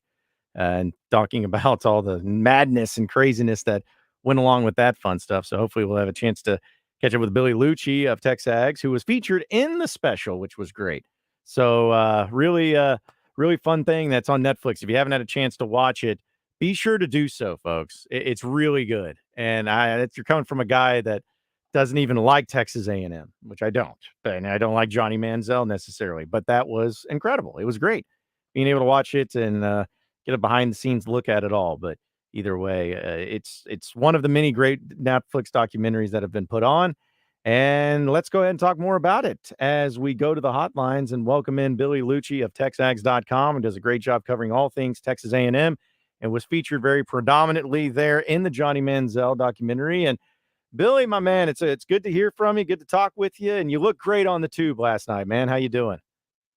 Oh, thanks, John. I'm good, man. Been busy little stretch there the last few days. Things have been nuts. You know, it started coming out a little at a time, and the reviews started rolling in long before I watched it. You know, so we watched it last night at about 7. Texags, we got together, rented out a little theater and watched it. So I was reading everything before I saw it. So it's pretty unique because we recorded that, months ago. I guess it was after the first football game last year where they interviewed me for it. So been excited to see. Was there anything that maybe you thought they could have expanded upon, or maybe something that you felt may have been left out of it? I don't think really specifically. I think they could have dove into some stuff a little deeper had they had more time. And I don't know why the hour 10, as opposed to a different amount of time. But I think just anything, just a little longer. I think that 2013 season was pretty dang interesting. I think, what people would wonder, like a little more about the Cleveland stint, but it was just kind of, I thought it was good. I thought it was really well done. I don't know. I think in those type things, it's always better, and I don't know much about it. It's always better to be shorter than longer. I think you leave people going, man, I could have watched that for another hour, as opposed to saying it drug on too far. I think they tackled the most important stuff in that amount of time to let everyone get a really, really clear picture of kind of the madness and kind of its effect on him both then and even to this day.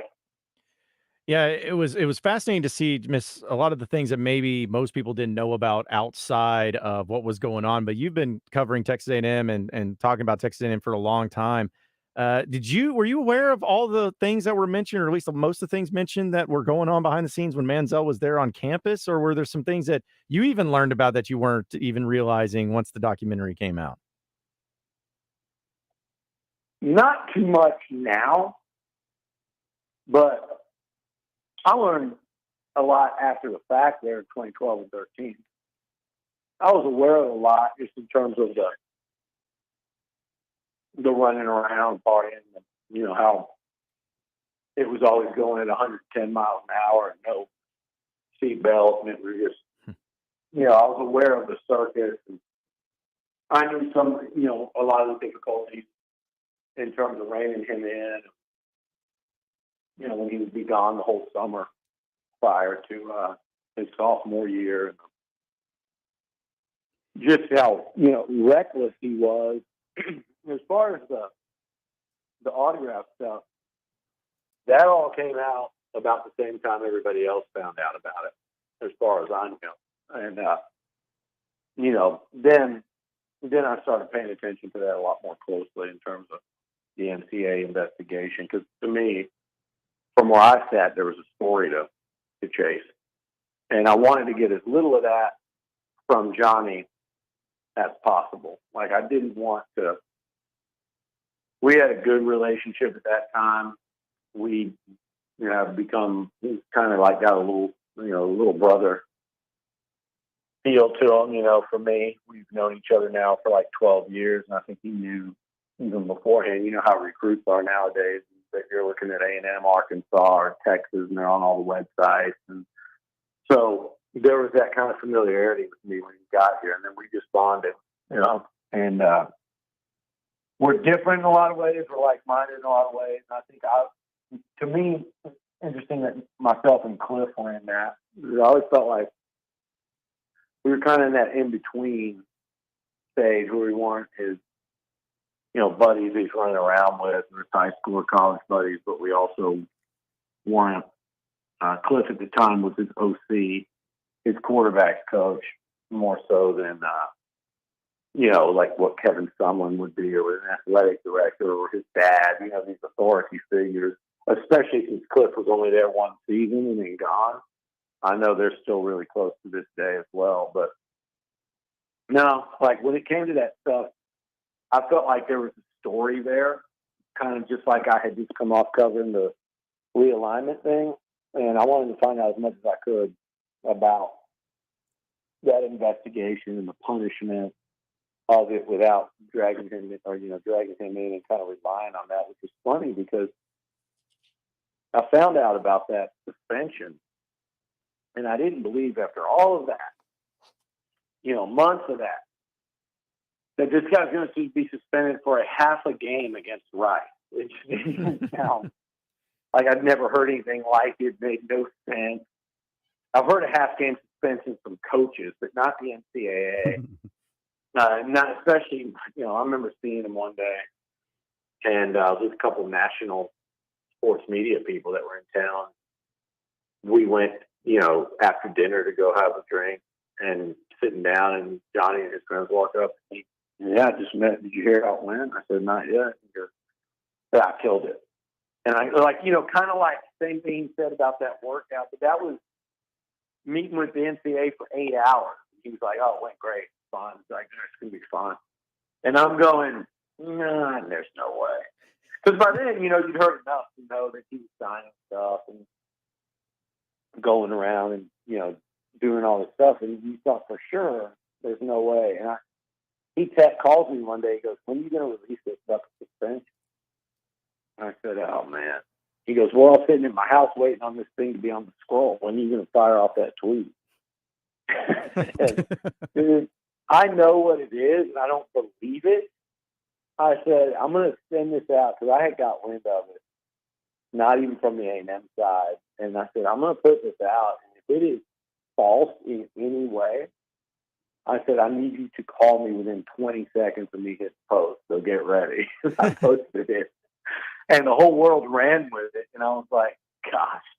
He didn't text me back or call me, so I said it must be accurate info. I just sat and went with it because I just didn't want him to have to say it. I was just going, it just felt so weird, half game. Because that's my favorite part of the whole thing was that it was a half game suspension, right? Killing it. So the story that came out of that, Billy, was that, and this took off where everybody picked it up, that Johnny Manziel's family, they had oil money, and that's where the money was coming in. It wasn't about signing autographs, and so they were able to spin it a certain way. And of course, if you watch the documentary, differently than that. So when did you actually find out, that there wasn't that whole story about the family money and what was going on there, because you were close to it? I found out last night. At 7, I started at 7, about 7:45 last night. I found that out. That's one thing I did not know. I did know that I always just thought somewhere along the way, because they knew that I knew his grandfather had oil money, but I knew that Johnny, and his family, his parents, like they're hardworking people. It wasn't what people painted it out to be. They are much more down to earth, hardworking people than what I was reading in terms of, you just see the two words, oil money, and everybody immediately assumes generational wealth and nobody has to work, and this kid's getting, tens of thousands into his bank account every month to do nothing but sit there and party. And, I knew that wasn't true. I knew that wasn't even close to true. What I didn't know is I had no idea what Nate said during that video, that they had kind of concocted that. I just always knew it wasn't accurate, the picture they were painting of him. Even to this day, probably right up until last night, people would always say, when they'd want to talk about Johnny, like, how much money does he make now? What does he do for money? He doesn't really have to, though. His family's got oil money, right? Like, he never has to work. And I'm just going, no, that's not. I don't care how much somebody's family or how much somebody makes. I just knew that was some type of an exaggeration always. I just didn't know that they had started that. That was what I didn't know, to the point that I heard it. I was like, is that really true? But I guess it was. Well, and something we talked about, Billy, and I'm sure you could speak a lot to it, is there, at least not that I can remember, an athlete in college sports that was able to go from, nobody knowing who he was, of course, and having the great year, but then even transcending it. He was hanging out with big time celebrities. He was at NBA games courtside. Drake was around. Like, no college athlete, no matter how great they've been, have really been able to do something like that. And there it was at Texas A&M and College Station. So what did the impact have on that for the fans, for those part of Texas A&M, just having a lot of this national celebrity TMZ type attention where normally they never would have anything like that? Because let's be honest, most college campuses wouldn't have anything like that. Yeah, no, you can go over the years. It's just you can count it on a very short. There's not very many. You think of USC with Bush and Leinart, Pete Carroll. You think of the U going all the way back. Texas has McConaughey, but they hadn't had that. It's just been. It's not often you see that an athlete with that much attention, or I remember, Drake posted Twitter pictures of him and his buddies all wearing A&M number 2 jerseys, and and it wasn't just him; it was LeBron, and there was so much. I just can remember. So when he got done playing his first year in the NFL, that's when that off season he said, "Well, let's go." We went and did some traveling together, just 3 or 4 of us, and just some of the people that would come up to him, whether it was in San Diego when he was training with George Whitfield, or whether it was in LA or Toronto, and it was just wild. The Red Sox game, just some of the people that would approach him, and not the other way around. And we just kind of got a glimpse into it. And I'm sitting here going, this kid was doing this. He's been doing this for the last 2 years while playing college football. And it started when he was 19 years old. Like, that's when you really get an idea of going, gosh, I don't think anyone could have kept it on the rails at that age. Not to mention, you throw in the fact that he had money from what he was doing. I don't see how anyone could have kept it on the rails. And it was that social media mixed in with his celebrity exploding at a certain period of time. And that's why I said those 2 passes against Bama there in the 4th quarter, when it looked like Bama was going to come back and win, changed his life. He doesn't win the Heisman without that. He wins that Heisman. His ascent, in terms of being a sports star was like meteoric from, let's say, that Scooby-Doo costume through that Heisman win, through that Cotton Bowl.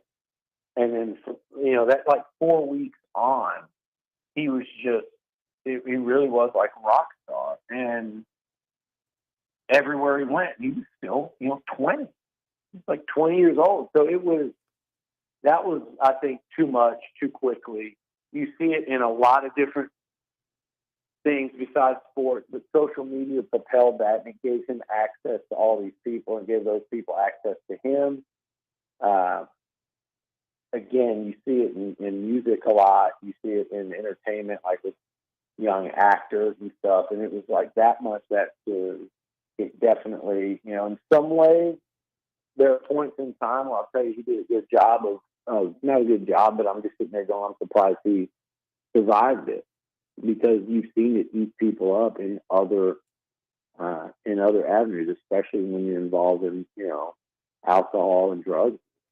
So it was, I think particularly when you talk about that time when he was out in LA after he played, he was truly living that whatever rock star Hollywood A-list lifestyle, but doing so also with a hell of a lot of regret and almost like, say self-loathing or whatever. So those were kind of dark.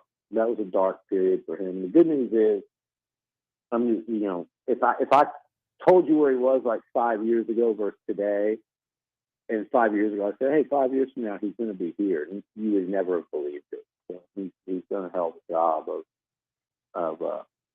picking things back up and kind of getting back up and saying, all right, we got a long journey ahead of us, but I'm ready to get it started. Billy, something that stood out was before Manizel exploded on the scene, Cliff Kingsbury told you at one time that he was the guy. So take us back to that time, the quarterback competition that was going on and some of the other players that were involved in it. And prior to Cliff Kingsbury telling you that, did you have a sense that there was another quarterback that may have been emerging from what you saw before hearing from Cliff Kingsbury? Well, Jameel Showers was, if you go out and watch him, and he ended up playing safety, ironically enough, for the Dallas Cowboys for a few years. And he was a hell of an athlete, Jameel. Great dude. Like, if Jameel Showers, if you watch him throw a football, not just against Johnny, but against anyone, that dude could sling it. And he was built, and he was strong, and he was a very smart guy, and he had been in Mike Sherman's system for a minute.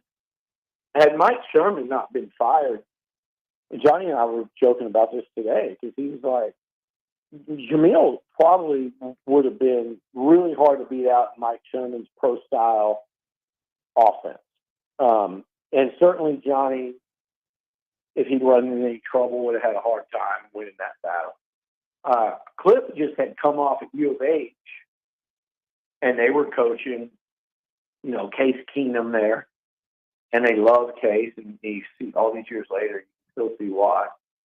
But he just says like Case, and Case had to win a battle. Like when they got there, I think under Bryles the year before, they were going 2 quarterbacks, and they got there, and it was basically like, okay, Keenum, dude.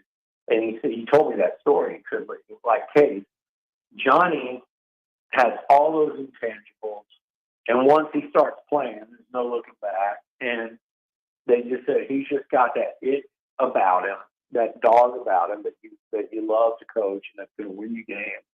And it's what we need going in the SEC. And the dude gets rid of the football. He either takes off and runs, or he gets rid of it. He's decisive. And he was basically like, he's the guy that's going to win us games. He's our best option to win a bunch, but he's got to win that job in front of the team, because Jameel is a guy that can throw, and he does really well in practice and does everything right. And we're not just giving it to him. But I don't think there was any doubt in Cliff's mind what was ultimately going to happen. They just couldn't bestow it on him until everybody in that locker room knew it was the right thing to do. Well, Billy, hey man, before I let you get out of here, this is a question. I don't know, maybe you and Johnny have actually talked about it, but say if Johnny Manizel entered into college football now at Texas A&M with NIL, with all the transfer portal, with all the stuff that's going on, do you think that it would have been the same type of scenario where he would have had the same success, or do you think that there would have been a lot more coming in his way to where it could have changed his entire outlook and in his entire career as a college football player? Goodness, that's hard to say. I think he would have stayed another year in College Station. I do think that, but I think it would have been I mean, man, back then, imagine the leverage he would have. I don't. Well, Alabama wants me. They need a quarterback. They don't love Jalen Milroe or Ty Simpson. I just can't imagine that walking back in and saying, "Hey, Bama wants me," and his word is I can get this much a year, and A&M couldn't let him leave, so then he gets that much. I mean, it would have been just. In some ways, it's probably best he wasn't there during NIL. But at the same time, you do wish for as much money as he generated for A&M at that time that he could have been getting compensated without having to run and hide from it. And no matter how much he was compensated through signings or things like that, there's been speculation you've read over the years, but it still would pale in comparison to what he could do today legally through NIL.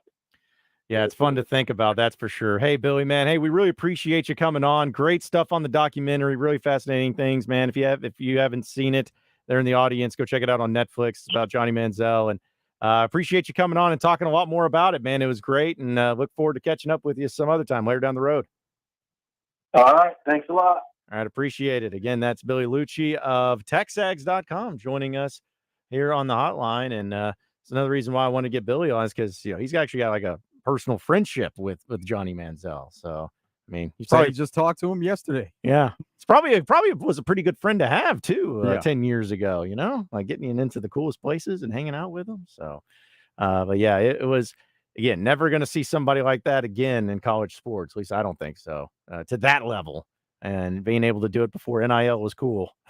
Just the amount of money you make, and I forgot about the oil money, the oil family stuff too. Just great stuff. Anyways, we appreciate Billy Lucci joining us. We're going to take a break. When we come back, we will have some more to talk about from Razorback Fall Camp. Got some audio I want to play from Kenny Guyton, the wide receiver coach, and we'll keep it moving in the third hour of Out of Bounds next. So stay with us.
It's a wide open Wednesday here on Out of Bounds, folks. Starting to cool off a little bit outside. I know the rain has definitely helped that, but starting to feel a lot better than what it did last week.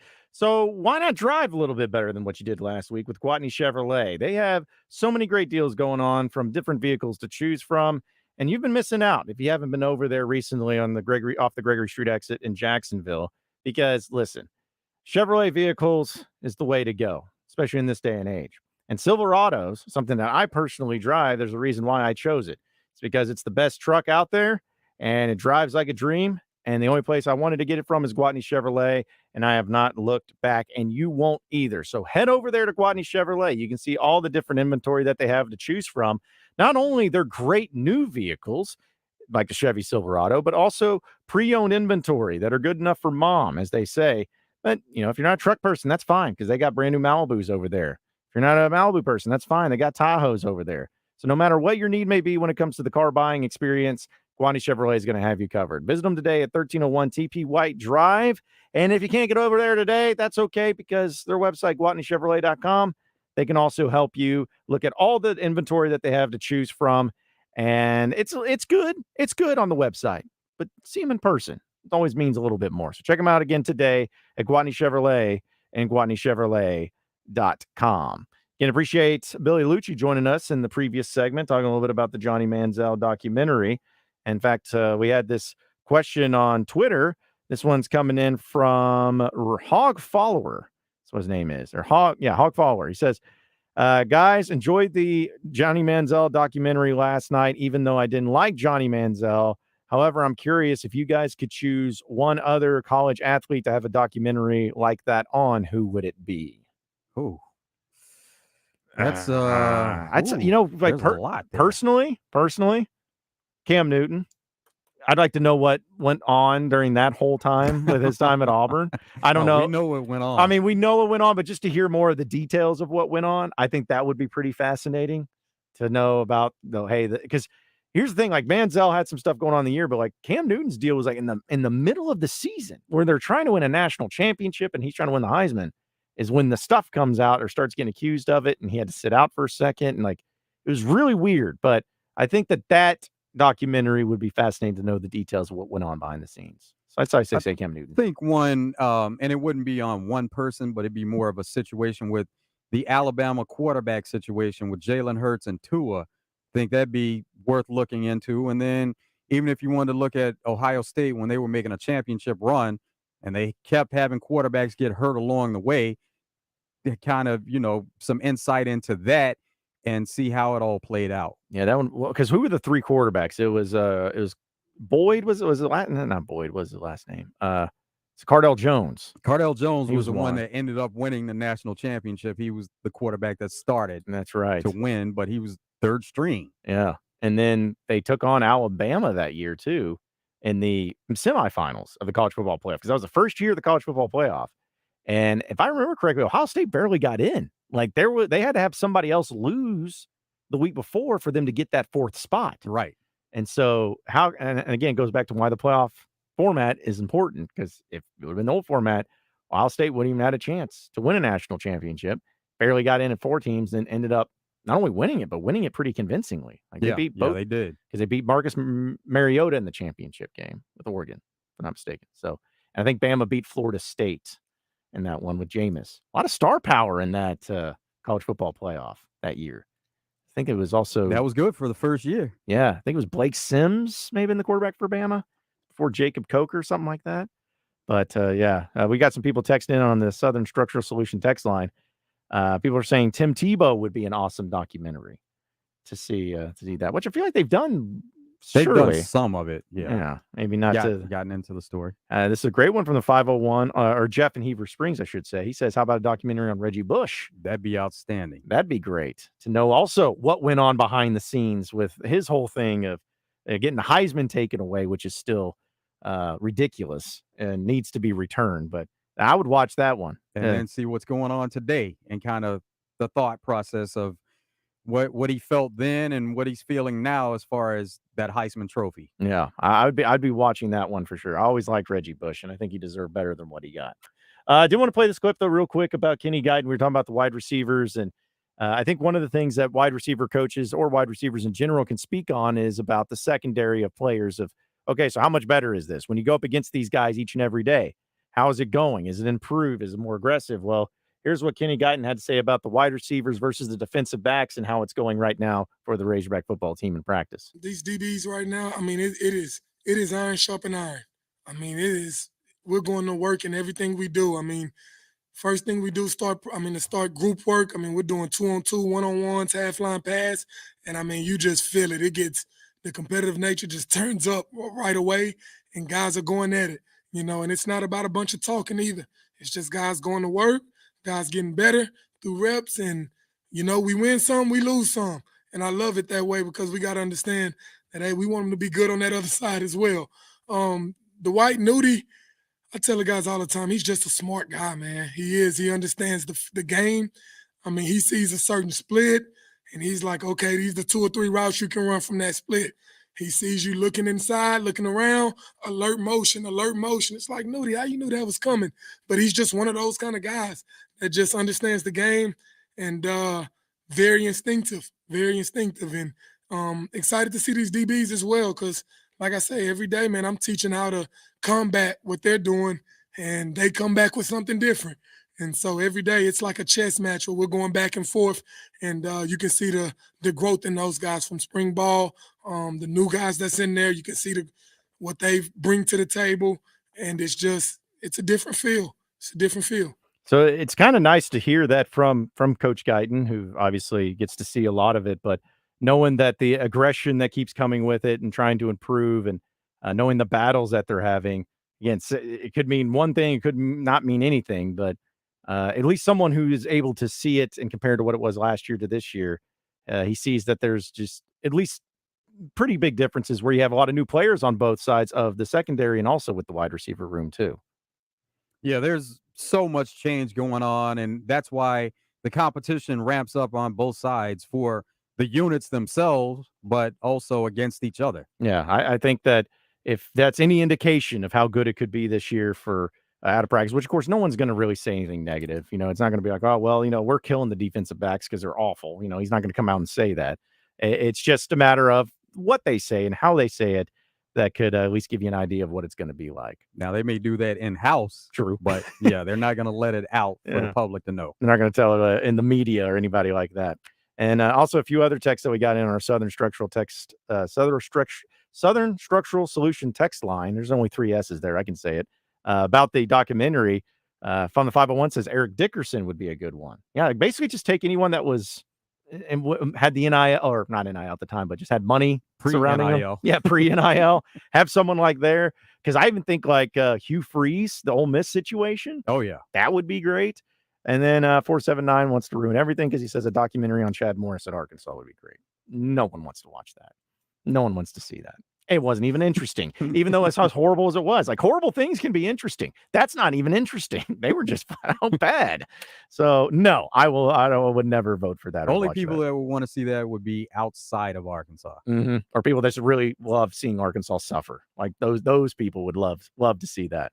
Also from 501 says Lane Kiffin, another great one. Do the Lane Kiffin thing with now he's time at the Raiders, but then getting left on the tarmac at USC. Oh, yeah. Have those. Those would be great. So we're up against it. Final break and final segment. 3 and Out coming up next. So stay with us.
All right, it is time for 3 and Out. A few headlines, a few storylines, a few things that we got to dive into.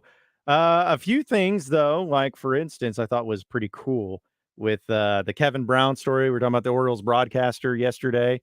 I had a cool moment where a chant broke out there in Baltimore, chanting "Free Kevin Brown, free Kevin Brown," and it's amazing to see like the whole ordeal about how ridiculous it was. Hopefully, the Orioles organization learned their lesson. I still think it's the weirdest thing that I've ever seen someone get removed from the Air for. Of just not again, I can understand if he was like, this team has been awful. They have been terrible. And I kept going on, but simply just stating the fact that they just struggled against the Rays. It was good to see that he got the support and everyone's rallying around him. So cool little moment though yesterday when they started chanting his name in the stadium. Ohio State AD Gene Smith is retiring after the 23-24 academic season. And here's Gene Smith talking about his retirement upcoming. The changes in the industry is not what caused me to say I needed to step away. I just have always felt, and my mentors have always said, you will know when it's time. You'll know. And this summer, Sheena and I sat down, and she was asking me a million questions, and I just said, "It's time," And I do believe that. What I said is, there's the right time for certain leaders at the right time of an institution, and I really believe with this presidential change, which will be highly positive, whoever they hire gives her or him the opportunity to hire their leader and make a run and build on what these coaches and staff and student athletes have already done. So Ohio State going through changes with the president, now the AD, and of course with the conference and the Big Ten with the additions to that. So a lot of change going on at Ohio State. And then recently, even the commissioner of Big Ten, right? Because Kevin Warren is it with the Bears? He's with the Bears. That's right. So even the changes there in the conference too, as far as the commissioner goes. It was announced yesterday. Now, we are all about Bet Saracen here. We love Bet Saracen, the Bet Saracen app. If you haven't downloaded it, make sure to do so. But, this is crazy for ESPN announcing that they are launching a branded sports book with Penn Entertainment.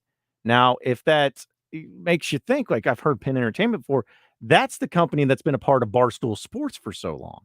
And it was quite I wouldn't say a shock, but pretty surprising because people were trying to put two and two together. And they're going to rebrand the current sports book as from Barstool Sports and relaunch it as ESPN Bet, effective this fall. And it's licensed in 16 U.S. states. Arkansas is not one of them because, again, we have Bet Saracen. We don't need anybody else. But what was interesting about this is not only, you have movements in sports gambling, which we know is very apparent, but throwing in the fact of, when Barstool was doing it, Dave Portnoy, the owner of Barstool, allowed his employees to bet using the Barstool app. Yeah, bet on whatever you want. So is ESPN going to allow their employees to bet on sporting events? Are they going to allow the analysts, the insiders to bet on it? Like, Adam Schefter, what if he knows something nobody else does? Is he going to be able to bet on it? Don't really know. Hasn't been a statement made, but that'll be fascinating to see how they handle that. But pretty big news in the sports gambling side of things for ESPN as they've taken over Penn Entertainment's Barstool sports betting app. Lionel Messi, even though we've seen him playing for Inter Miami, he hasn't played an official game in MLS. They've been competing in Leagues Cup. And so with them continuing to win games, then his MLS debut actually is going to be postponed because the first match was supposed to take place on August 20th against Charlotte FC. Well, they happen to be playing Charlotte FC on August 11th, this Friday coming up in Leagues Cup. And then the winner of that match will, on August 19th, will be playing in either a Leagues Cup final or a third place match. So they didn't want to have these two teams match up the next day. So Lionel Messi, even though he's been playing there in Miami, he hasn't made his official MLS debut, which it could be put off until about August 26th, it looks like. So the Philadelphia Phillies had a particular fan that was nabbed by security and arrested for stealing an item there as part of the stadium that he just claimed to have found. He didn't steal it. He just found it. And what he was trying to make off with was a bucket, an entire literal bucket of frozen water ice. Do you know what frozen water ice is, Joe? It's ice. But see, I thought that too, because I'm like, why are they wording that so weird? Like, what does that mean? Well, come to find out after doing some of the Googling, apparently it's Italian ice It's the same thing as Italian ice, but they call it water ice, frozen water ice, which I'm like, if it's frozen, then isn't it ice? Why are you using both words? So, anyways, not just the story, the fact that he stole it and got arrested for it. I didn't even know that was a thing that they called it frozen water ice. It seems so redundant, but I learned something new that, yes, it's pretty much the same thing as water ice. And also, it's a Philadelphia thing because apparently it's on American soil. Granita is known as Italian ice, specifically in Philadelphia as water ice. So they're the ones that started. That's why they call it. So if you go up there to Philadelphia and you see something called water ice, just know it's the same thing as Italian ice. Top earners on OnlyFans. We'll look at the top 6. So we're going to look at what their subscription fee is and what they're actually earning per month. Erica Mena comes in at number 6, and subscription fee per month is $25.99. She's raking in $4.4 million a month. God bless America. Mia Khalifa, $12.99 a month, and she's bringing in $6.4 million a month. Now, the only guy that's in the top 6, Tiger. Tiger is bringing in $7.69 million per month, and subscription fee is $20 per month. Cardi B, subscription fee is only $4.99 a month, and she's bringing in $9.4 million a month. Bella Thorne comes in at number 2. Her subscription is free, and she's bringing in $11 million a month. And then number 1, Black China, subscription fee $19.99 a month. She's bringing in $20 million a month. So you're telling me of the top 3, 2 and 3 have the cheapest subscription cost or no subscription cost whatsoever, and they're the ones that's making second and third most money. Exactly. So it's not just about the pricing, folks. It's about the content itself and what people are willing to pay for. That's absurd. But hey, good living for them. So this is something that was a highly debated topic on the sports scene, and I didn't realize it was. When you think of a tennis ball, what color would you say a tennis ball is? Yellow. Well, apparently 44% of the United States would consider the tennis ball green. I've always thought it was yellow. I would say it's yellow, but 43% of America says, no, it's green. I don't understand it. Maybe we all got, it's one of those deals that like the memes that would look different for each and every person. I don't know, but I guess that's another good thing they're going to debate on First Take in the morning, the color of a tennis ball. There were a few people that bought what they thought were poodles in Brazil, and they paid $150 for these poodles. Well, they turned out to be rodents that were pumped up with steroids. So there's been a big controversy about this where they made these rodents look like poodles, made them look like dogs. And if you see the pic side by side, you can see why somebody would be fooled by that. They look pretty identical to me over here, but geez. Did you watch ever shows with subtitles, movies, anything? No, I always turn them off. Yeah. Well, see, 2/3 of the United States apparently watches shows with subtitles at least somewhat frequently. The documentary last night with Johnny Manziel kept trying to turn them off, and they kept popping up. Yeah, I guess they're just trying to force it since everybody loves them, but not everybody does. They're still leaving it out for the third of people that just want to watch it normally. Appreciate everybody listening in Out of Bounds today. For Joe Franklin, I am John Nabors. Same sports show, same sports channel tomorrow afternoon. Stay tuned, folks. We got Drive Time Sports coming up next.